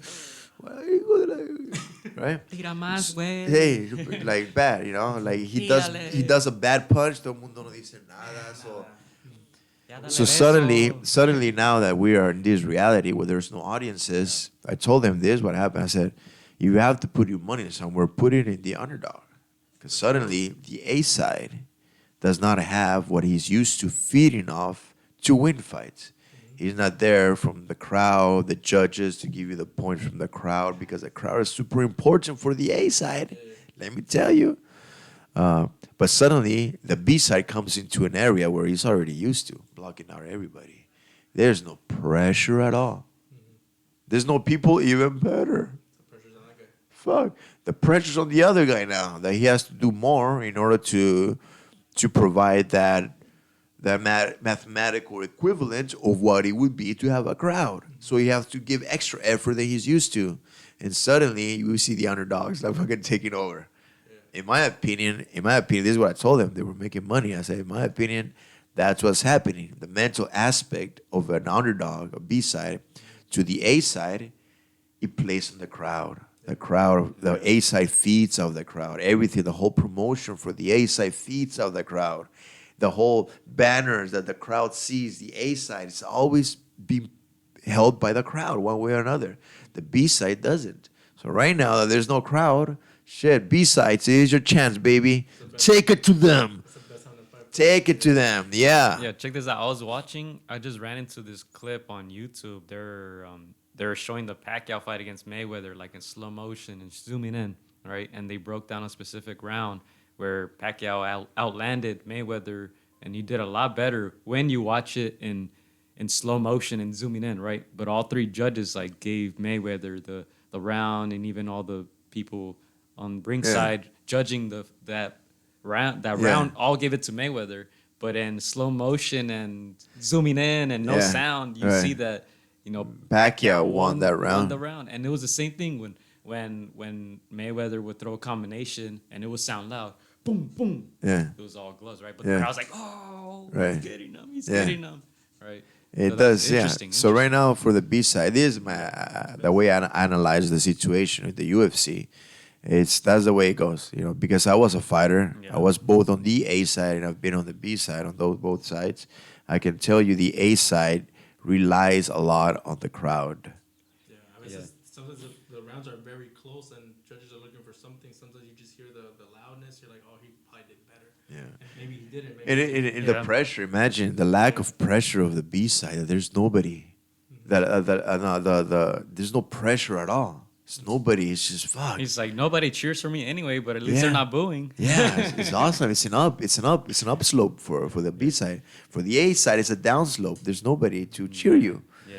So that plays your mind like I said, mind is everything. That plays in your mind so bad, so crazy that I've seen it in the UFC and I've seen some fights that there's no crowd. The A side, the B side seems to. And it kind of goes back to your point of always looking for gratitude, right? Yeah. That puncher lands that punch. Yeah. And nobody around is saying, yeah. Good job. He's just like. So you're wondering, did I do good? Yeah. They're like, what the hell is going on? Yeah, it's crazy. So think about that, guys.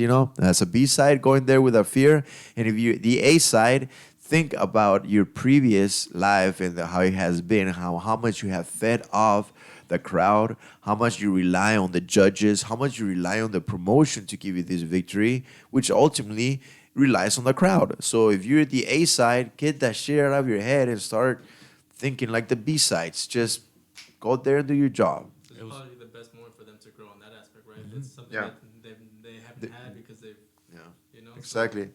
And it's happened it happened once the fighter loses, he's never the same. They said is because before that he fed off something that he doesn't have anymore. Yeah, so they're not the same. So you gotta be yourself, man. No crowd, people, no people. Just train hard and go there to win. Yeah. Yeah, I was watching. I ran into some clips too of wrestling. The WWE is still doing shows behind closed doors, and it's so weird because you know how they have like the dialogue between the fighters and stuff, and there's no reaction when they say something like funny or something cool. It's just weird, but they're actors, so they know how to like play it off in a way. I don't think it bothers them as much. Well, it's act. They know about it. It's acting. It's just very good acting. And yes, they do hurt each other. I'm not saying they're not hurting each other. I've seen blood. I've seen broken this and that. But you already know what's happening, basically. And in boxing, you don't know what the hell is happening. You have no idea. Yes, we do. No, you don't. No, you don't. I can't say it. I can't say it. I might have a comeback fight. Can't say it yet. Good job. Yeah, I know that crowd is important. Yeah, touching a little bit based on that. Right now in soccer, they're playing without fans, and right now usually the home advantage percentage is way higher. Right now it's like way low, so they don't have that home crowd in the Bundesliga. Like teams that usually have that home advantage, they've been losing games at home because it's just neutral, really, at this point. So yeah. Did that bother you at all when you were fighting? A crowd? Yeah. Not really. Did you feed off of it? Did it make you more motivated? Or just No, nothing? You didn't no. care? Honestly, no. It's weird.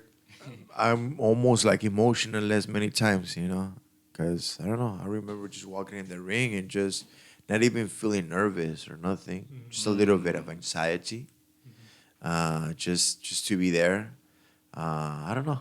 I never Okay. fed off the crowd. However, the contender, for example, and at the Wasn't finale. that behind closed doors? The previous fights. Yeah, Right. they were behind closed doors, but we did have a small crowd, and it was this small space, so you could hear it. And the contender finale, the crowd, the cheer. I mean, shit, it's beautiful. I'm not gonna say I didn't feed off of that. I loved it, but when it comes to fight, for some reason, as a fighter, it just focused. It's that moment where, fuck, that doesn't matter. You're gonna go up there naked, practically. Everybody's gonna be looking at you. Yeah.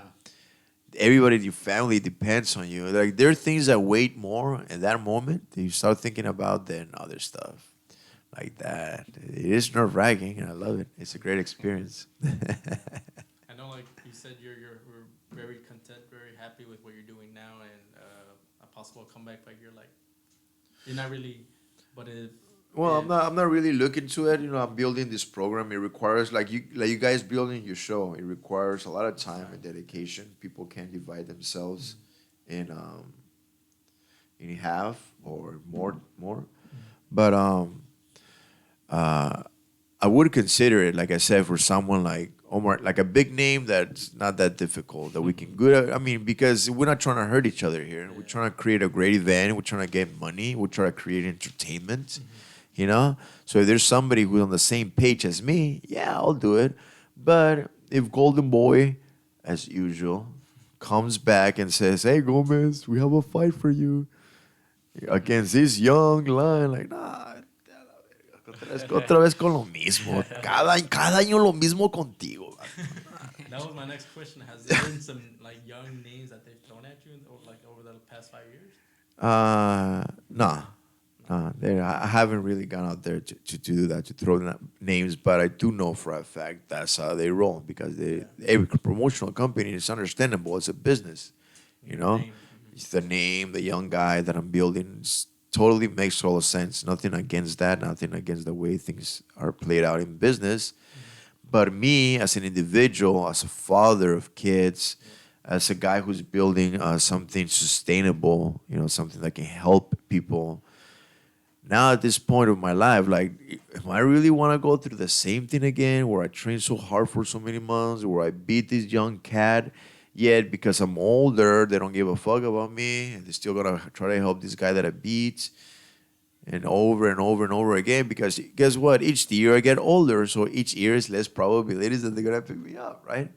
Nah, I'm not down for that. But if it's big, like a promotional company, whoever it is, sets up this fight with me and this other dude who is recognized, and we can create a great fight, a good entertainment. I can train for 3, 4, 5, 6 months, get in shape, have my whole family, my friends, my people, my followers just check out this fight. I get extra money, get that thing out. We come out safe, and saludos. I would love to do that. See, there's two different ways of boxing. I don't want to do that when we're fuck that. No, hell no. We're about an hour 45 in. Yeah, every time you guys are with me, guys, you know how it goes. We break a record. I mean, we got time. You're probably busy. Yeah, but we got time now. yeah. ¿Qué onda, raza? Aquí estoy con Against the Ropes Podcast. Contra las cuerdas. Contra las cuerdas. Ahorita ya estoy aquí because I speak English on Instagram and I speak more Spanish on Facebook. So, because I have more Spanish audience on Facebook. Un saludo a todos los Facebookeros. But the funny thing is, I have way more followers, way more engagement on Facebook with the Mexican audience than on Instagram. They haven't caught on. That's it.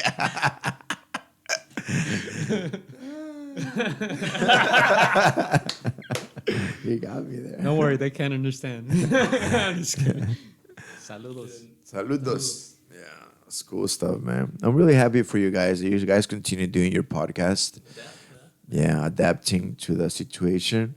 But now that Joe Rogan and the whole world knows about wait a second. The Valley. Wait a second.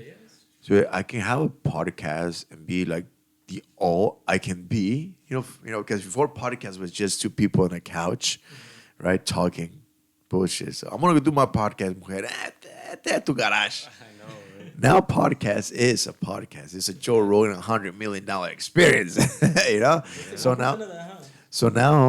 So now I believe this is gonna create a brand new wave of everybody want to do podcasts. Everybody. Now they're gonna be like, so when are you gonna record again, huh? Everybody, Stop yeah. being lazy and go record. Everybody. Go record another podcast. So right now that you guys are on top of that wave, you got so many people coming, people with money, people with resources, people with connections. If they're gonna follow the same tactics, podcasts, they might take over you because of the resources. However, if you already know this is coming, if you already know this is how you foresee things, like, oh shit, Joe Rogan got all these people now that want to do podcasts. Even I want to do a podcast. Even though you mentioned it, how come you didn't do a podcast? I keep talking about it. We said that. Now right? we're like, dude, I want to do a podcast now. So I'm not the only one. So it's 8 billion people in this world that everybody's trying to try to step on your toes. You too, Sean, right?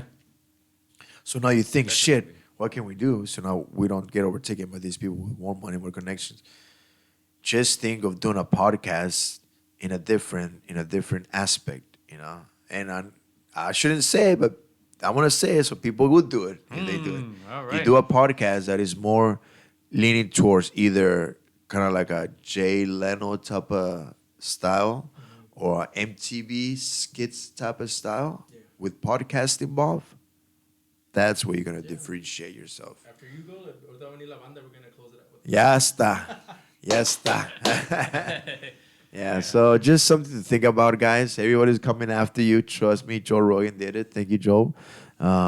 Everybody's coming after you, trying to take over your spot. Do not let him do that, but always thinking ahead because they're thinking behind. They got the money. They have the resources. You just have to think ahead. So what is going to set you apart, in my opinion, because I've been wanting to do this myself. I want to do a podcast that is sort of like a Jay Leno. Are you going to be the, ¿cómo se llama el que está con la banda? El peloncito. Okay, yeah. I know Joe Rogan has a Jamie guy who does everything behind the scenes. Oh, yeah, Jamie? Hey, Jamie, look this up. Jamie, fix the camera, Pressing Jamie. the buttons and all that. Is there Sharpie? Yeah, so yeah, go ahead, guys. Try to innovate. Innovate is the way that you're going to separate yourselves. This is cool where we're doing the podcast and this and that. But just adding one element separates you, and gets people, let's watch Against the Ropes. Why? Well, the other guys interviewed the same fighters last week, except Against the Ropes has this funny skit every time, Every time. Let's watch it. With a fighter or ourselves. Just funny as fuck. Let's watch it. Just something to think about. Yeah, another thing I also was thinking about was just doing it in different places. Like, I'm pretty sure we could do a podcast at the beach. Mm-hmm. If we travel, we could do a podcast in front of the Eiffel Tower. That's one of the things I'm doing with this Zoom thing.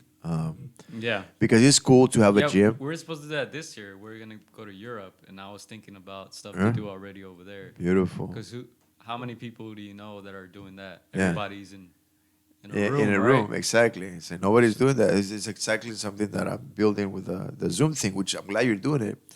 But because I already looked at all this, I already looked for mics, cameras, lights, setup. Action. But it has to be lights, camera. Too excited, Chris. Yeah. So I look Corte. into that. I look into that. For me, it has to be a mobile station. Yeah. A mobile station where you say your laptop, you have your little lights that pull to the side. I already envision all this, and it's hard to do it with all this equipment. If you're gonna do that, yes, I understand, but you have to shift from this one location type of idea to a mobile. And if you do that, my friend, that is a great thing because you could do it. You live in the capital. You can go to OC, Malibu. You can go to Hollywood. Set up a spot near the Hollywood sign in the back. Go to the theater. You can go to the beach, Long Beach. You can go to the mountains. We have the mountains. You can go to the desert. We have the desert. You can go to the lakes. If you do that mobile thing, that is a big plus. And I love the innovation that you just came up with. You know, I love that innovation that you came up with. So you will be the only yeah. boxing podcast, that is doing podcasts in different landmark locations. And you don't need that much equipment for the people like thinking about starting podcasts or I mean, this stuff in here is not even expensive. Right. And if you want to make it mobile, you can literally record. This iPhone microphone is pretty good, Dude. and we have a camera phone. So I got you. No, I you go. started with my phone. Not even one of these. I started with my phone. This whole Zoom thing, because as soon as everything closed, you know, where I was at the Living Fitness at the fitness retreat, they say, okay, no more job, blah blah. Yeah. The first thing I did was like, dude, I reached out to all my clients that I had, and I said, I'm doing this Zoom thing. You don't have to stop your dreams. You were on mission. You were on grow. Suddenly, coronavirus wants to stop you. Hell no, El Gomez is gonna help you. So I got him to sign up, and I started just on my phone. I would place it in a thing. Let's go, boom, boom. Send me through Zelle, the fee $100 through Zelle, Cash App. I mean, there's no fucking excuses, dude. Really, there's no excuses. So I started like that, and now I have my laptop. Now I have the gym. So it starts building. You know, now the gym, the lights, and now I have a videographer who's gonna come and set up the lights. We're gonna do a whole bunch of ads and stuff. So it grows. But the mobile station, I think maybe this is something that just popped in my head, because I already had the mobile station idea, because I wanted to go across the country, and I wanted to go to certain landmarks. I'm in Arizona right now. If it hits 7 in the morning, wherever the fuck I am, There you go. boom, set it up at 6 Stealing p.m. my ideas already. When at 6 p.m., just go across the thing. No, and I love that idea. It's going through different landmarks. Yeah. So mobile is where you have to go. And I really love the mentality that you're going, guys. I really hope you execute it and you go for it. You know, shit, all you need is your car. Yeah. Right now, the government's giving you money, Yeah. but nothing's stopping you, homie. Only the security of home. But right now, you can get in your car, get in your thing, and say, you know what, from now on until 1 month, just go 2 weeks that way and come back 2 weeks this way. I don't give a fuck. And everywhere you stop, be like, hey, we're going to do a podcast here. At the Grand Canyon. Ahí voy para allá. 11 a.m. Grand Canyon. Yeah, that's a badass idea, guys. Dude, I'm telling you, man. People always, I wish I had time to do this. I wish I had a vacation, paid vacation. Dude, you don't know how many people complain about shit like that. And now you have a paid vacation. What the fuck are you doing with that, man? Shit. Go on your road trip. Go on that road trip you wanted. And don't worry, next week, Bank of America will have some money from Donald Trump. It's okay. Go. But Do your Alfonso, it's too thing. hard. I don't know how to learn about all this, man. Learn. You don't need to learn. Fuck up a couple episodes. Man. Yeah. That's what we did. Yeah, they did. They did about 50 fuck ups. The last 30, they're better. Check this out, though. Ándele, cabrón. Fuck it up. Alfonso was in 3 of them, though. Fuck, you got me. Well, when I was in those ones, I was trying to help you guys. That now you're here. Congratulations. Oh man, who do you got? Tara Blake, Jose. Ooh. Sean said only 50. Kenny Enriquez. Oh my God, esa Kenia. ¿Me anda siguiendo? O yo te ando llamando con mi mente. Ay, no más. Telepático. Yeah, man. That was so funny, dude. You got me there. Big time. The next one is the best one, man. Yeah, that's the next one is always the best one. All right, any last questions you got, Chris? Comments?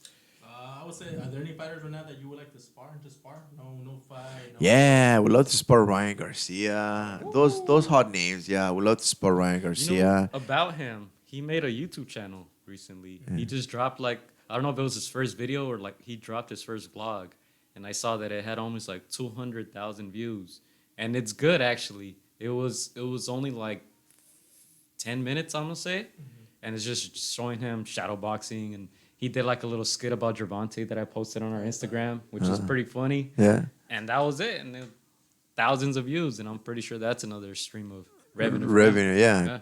Right there, passive income. Dude, those things keep playing, and the bigger his name gets, the more views he gets, the more money he gets. See, these people are already riding that wave. They're not writing it. I mean, we have to write it. They're born in it. for them it's not difficult. For us it Yeah. is. So we have to really put that extra effort if you want to be taken over by a 15-year-old little girl in freaking Asia getting more views than you. So that's So, pretty cool. Going back to the sparring, So Ryan was one. Anybody Oh else? yeah. Yeah, I would like to spar Ryan Garcia. He's pretty cool. I like that kid. And who else? I mean, there's no hot names in my mind right now. The old Tyson?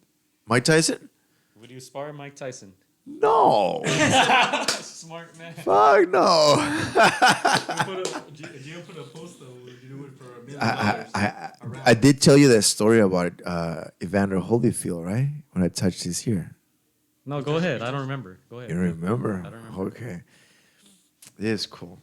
Because it was during the contender, the one that just passed, the last contender, the one Epics. Yeah, Brandon Adams won it. Yeah, Brandon Adams. Hey, shout out to Brandon. And Cannon also Nation. to Mosley Jr., who were the yeah. finale. Yeah.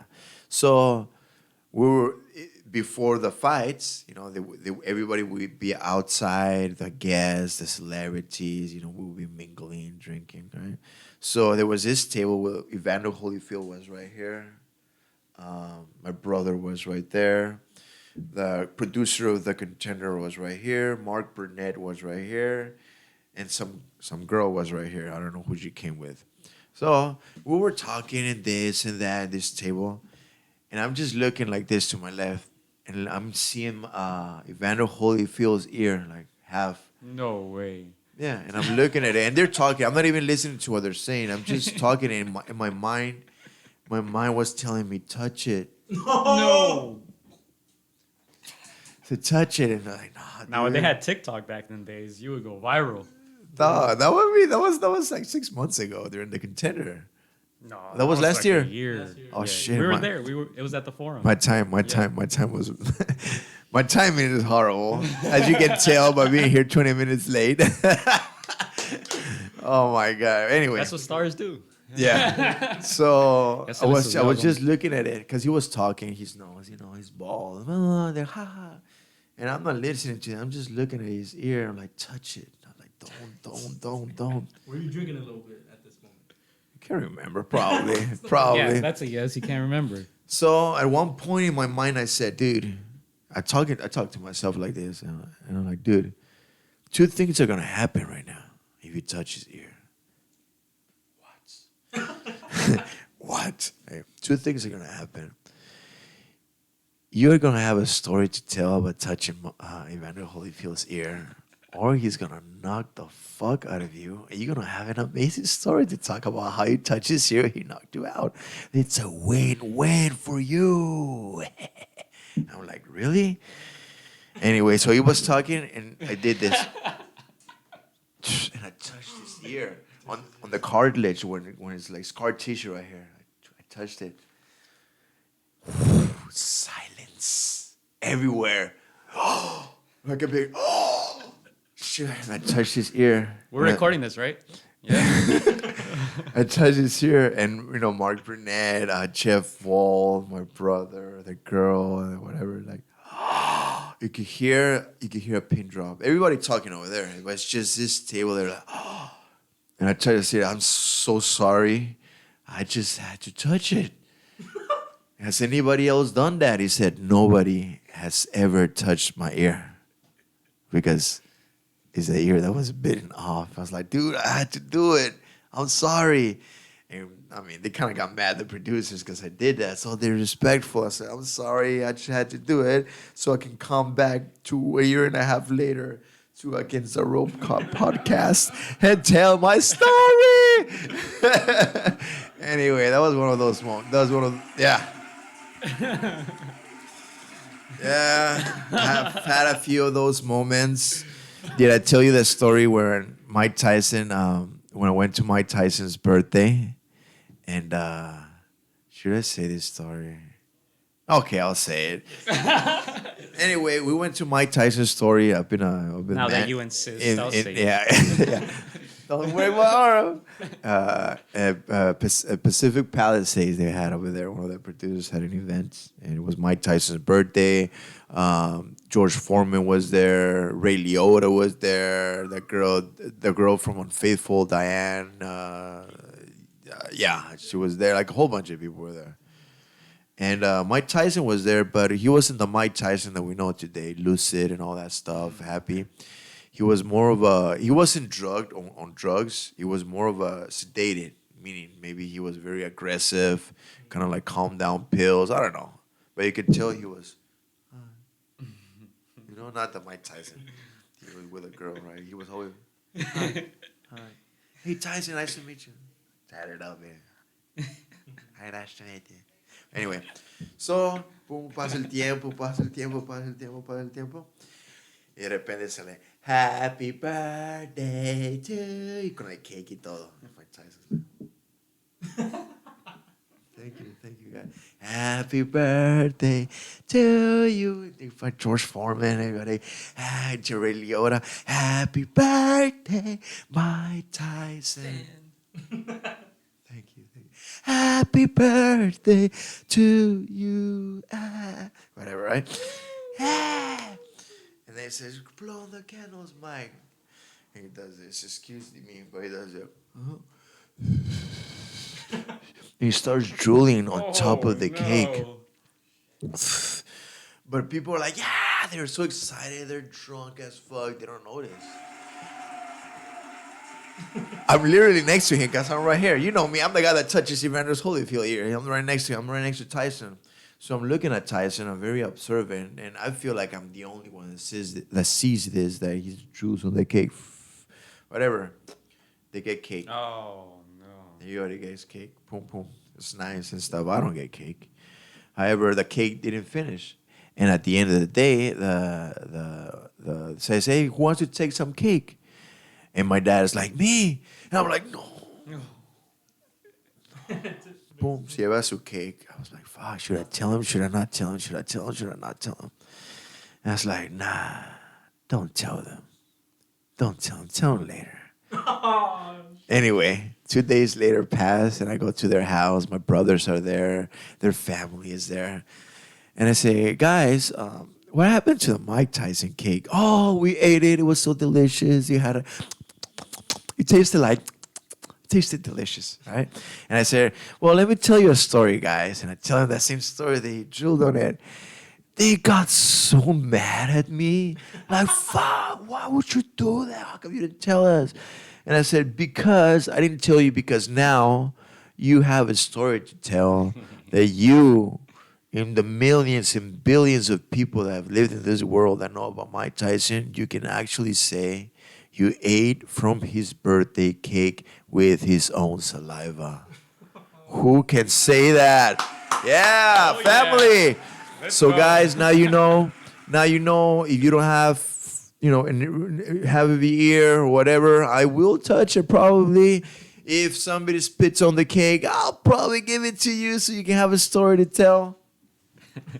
But only if it's Mike Tyson, Evander Holyfield, Michael Jackson, Michael Jordan. Royalty. That's it, baby. Because I want you to have a story in your life, basically.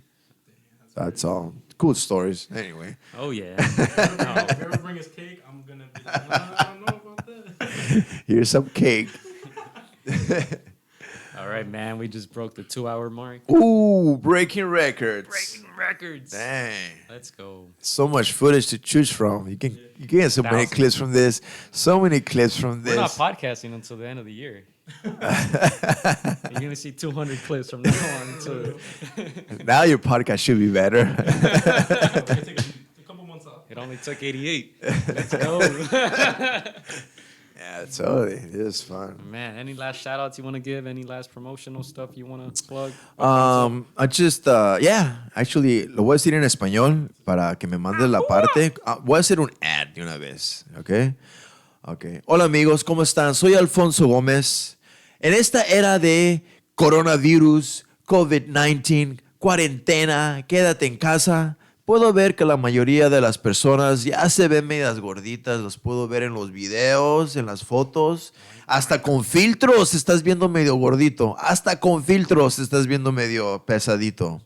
Por lo tanto, por primera vez en la historia, amigos, usted puede entrenar con un boxeador profesional que ha peleado con los mejores del mundo, o sea, yo, directamente en vivo y en directo por el canal de Zoom. Por el canal de Zoom, la pantalla se prende, el ejercicio comienza, te empiezo a conocer, empiezas a crecer como persona, empiezas a bajar de peso, se empieza a formar una amistad. Así que amigos, si te interesa trabajar conmigo, que yo te entrene a bajar de peso durante esta cuarentena, no olvides en mandarme un mensaje a @elgomezboxing en cualquiera de las plataformas. ¡Vamos, campeón! All right, now in English. English one. All right, for all my English audience, guys, we are in quarantine. The coronavirus, COVID-19 has us in the stay-home orders. What happens is that we're ordering so much food through Uber Eats that I can see some of you are gaining weight, dude. I'm looking at that feed like, damn, this guy gained 5 pounds. Holy moly, this girl gained about 6-7 pounds. I actually sit there with my friends to determine how much weight each person has gained, which sucks, but it is a reality. However, with the same thing, now, for the first time ever, you guys have the opportunity to be live streaming with a boxer who has fought the best fighters in the world, in the best stages of the world, in the best networks of the world. Yeah, me. Canelo, Sean Porter, Jose Luis Castillo, Arturo Gatti. Oh, yeah, fought Sean Porter, Jose Luis Castillo, Arturo Gatti, Canelo, Cotto, etc., and the contender, etc., etc., etc. I spotted against amazing fighters. I mean, I'm not going to go through my whole thing. I just want you to know that the first time ever, you have the opportunity to be live streaming with a champion so you can train like a champion. And suddenly, I guarantee you guys, if you are in my program 1 month, suddenly all your feeds are going to start looking good. Your face is going to start looking sexy. Like mine. Yeah, like these guys. Yeah, like they have to be in the program too. So guys, send me a DM, send me a message. I'm telling you, so far, 20 people have joined the program, 20 success stories. You can be one too. Reach out to me at El Gomez Boxing in all my social media platforms, Facebook, Instagram, TikTok, LinkedIn, Zoom, Tutti, todos. And promise you guys, you will not regret it. Send me a message. Let's go, champs. Let's go, Chick. Yeah. Gomez for president. Thank you. All right, yeah, that was good. Any shout outs you got, Chris? No, you just keep following us on our social media platforms, Instagram, YouTube. You know, keep supporting. Yeah, I want to send a shout out to our partner from the UK, Dr. Ooze. You guys can check out the Dr. Ooze podcast for interviews, content on boxing, sports medicine, and health in general. You guys can follow at Dr. Ooze podcast on Instagram and Twitter. Make sure to listen on Apple Podcasts and Spotify, and don't forget to subscribe on YouTube. He has an interview coming out with Alex Ariza, Okay. former strength and conditioning coach for Manny Pacquiao.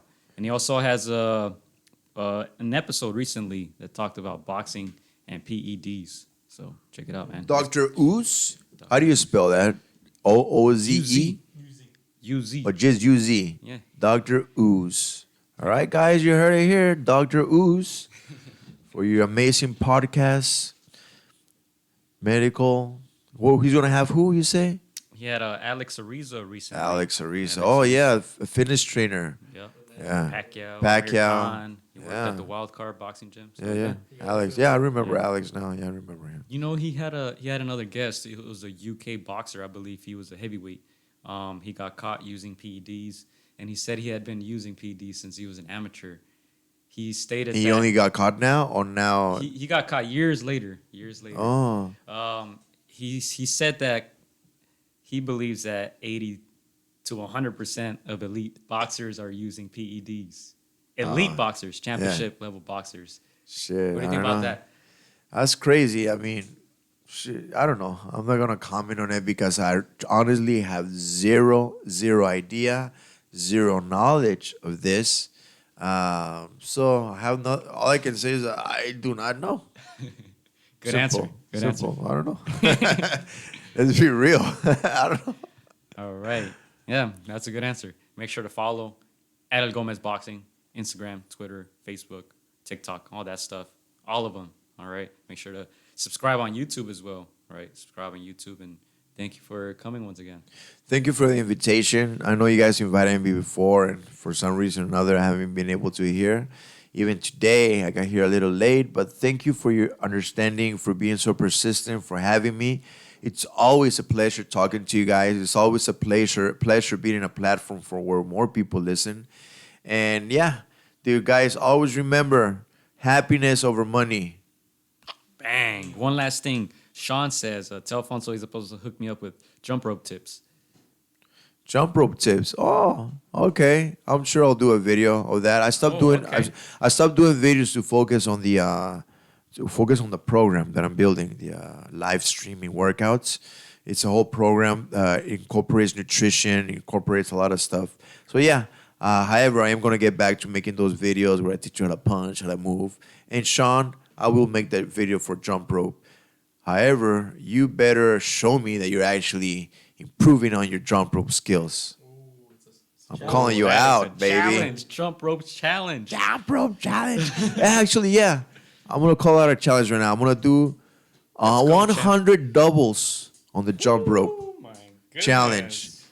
I know boxers. I've done it before. I don't know if I can do it now, but I can probably do it. And I'm in bad shape. 100 double challenge on the ropes. Any my boxer out there, goodness. I'm challenge you right now, Sean. You too. I even challenge myself. I'm going to do it.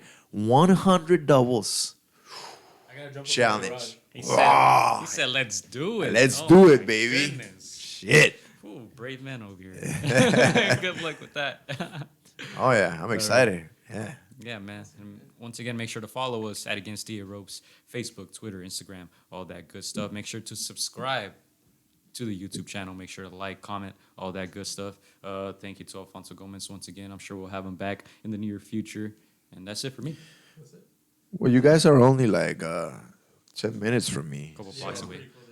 There's times when I feel like just want to pop in here. Like, hey, what's up, guys? Just look for the blue pyramid. And No, I'd be like, what's up? Who's here?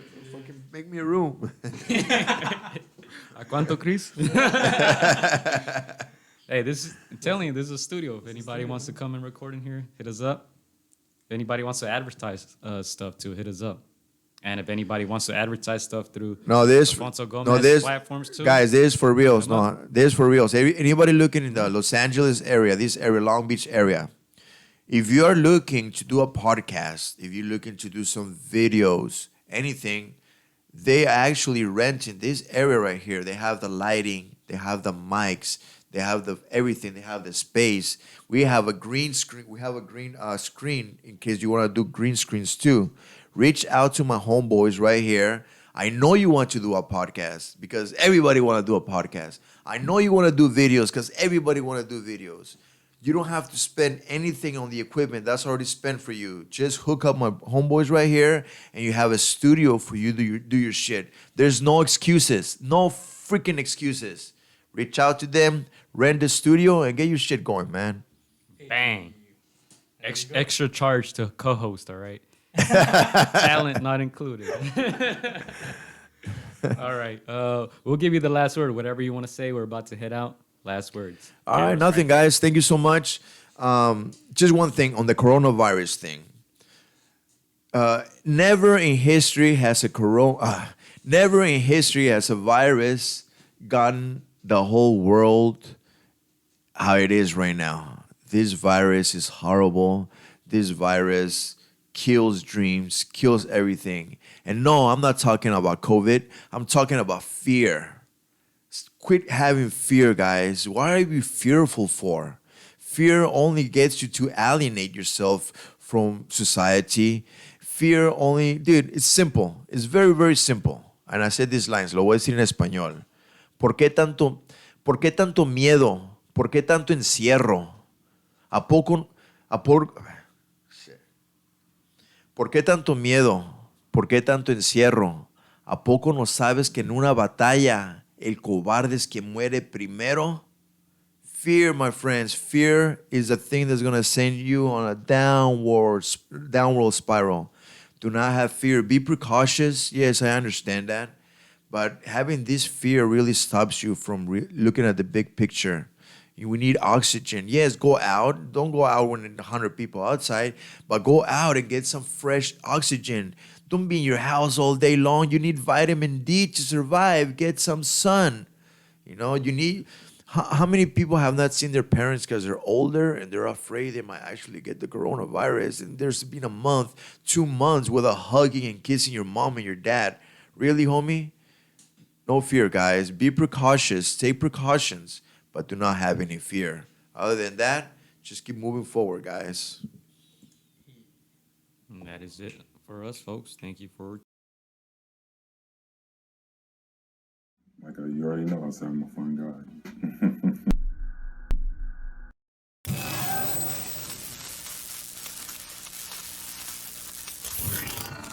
Hola amigos, soy Juan Pastor AtR. Quiero mandar un saludo para mis amigos de Contra las Cuerdas.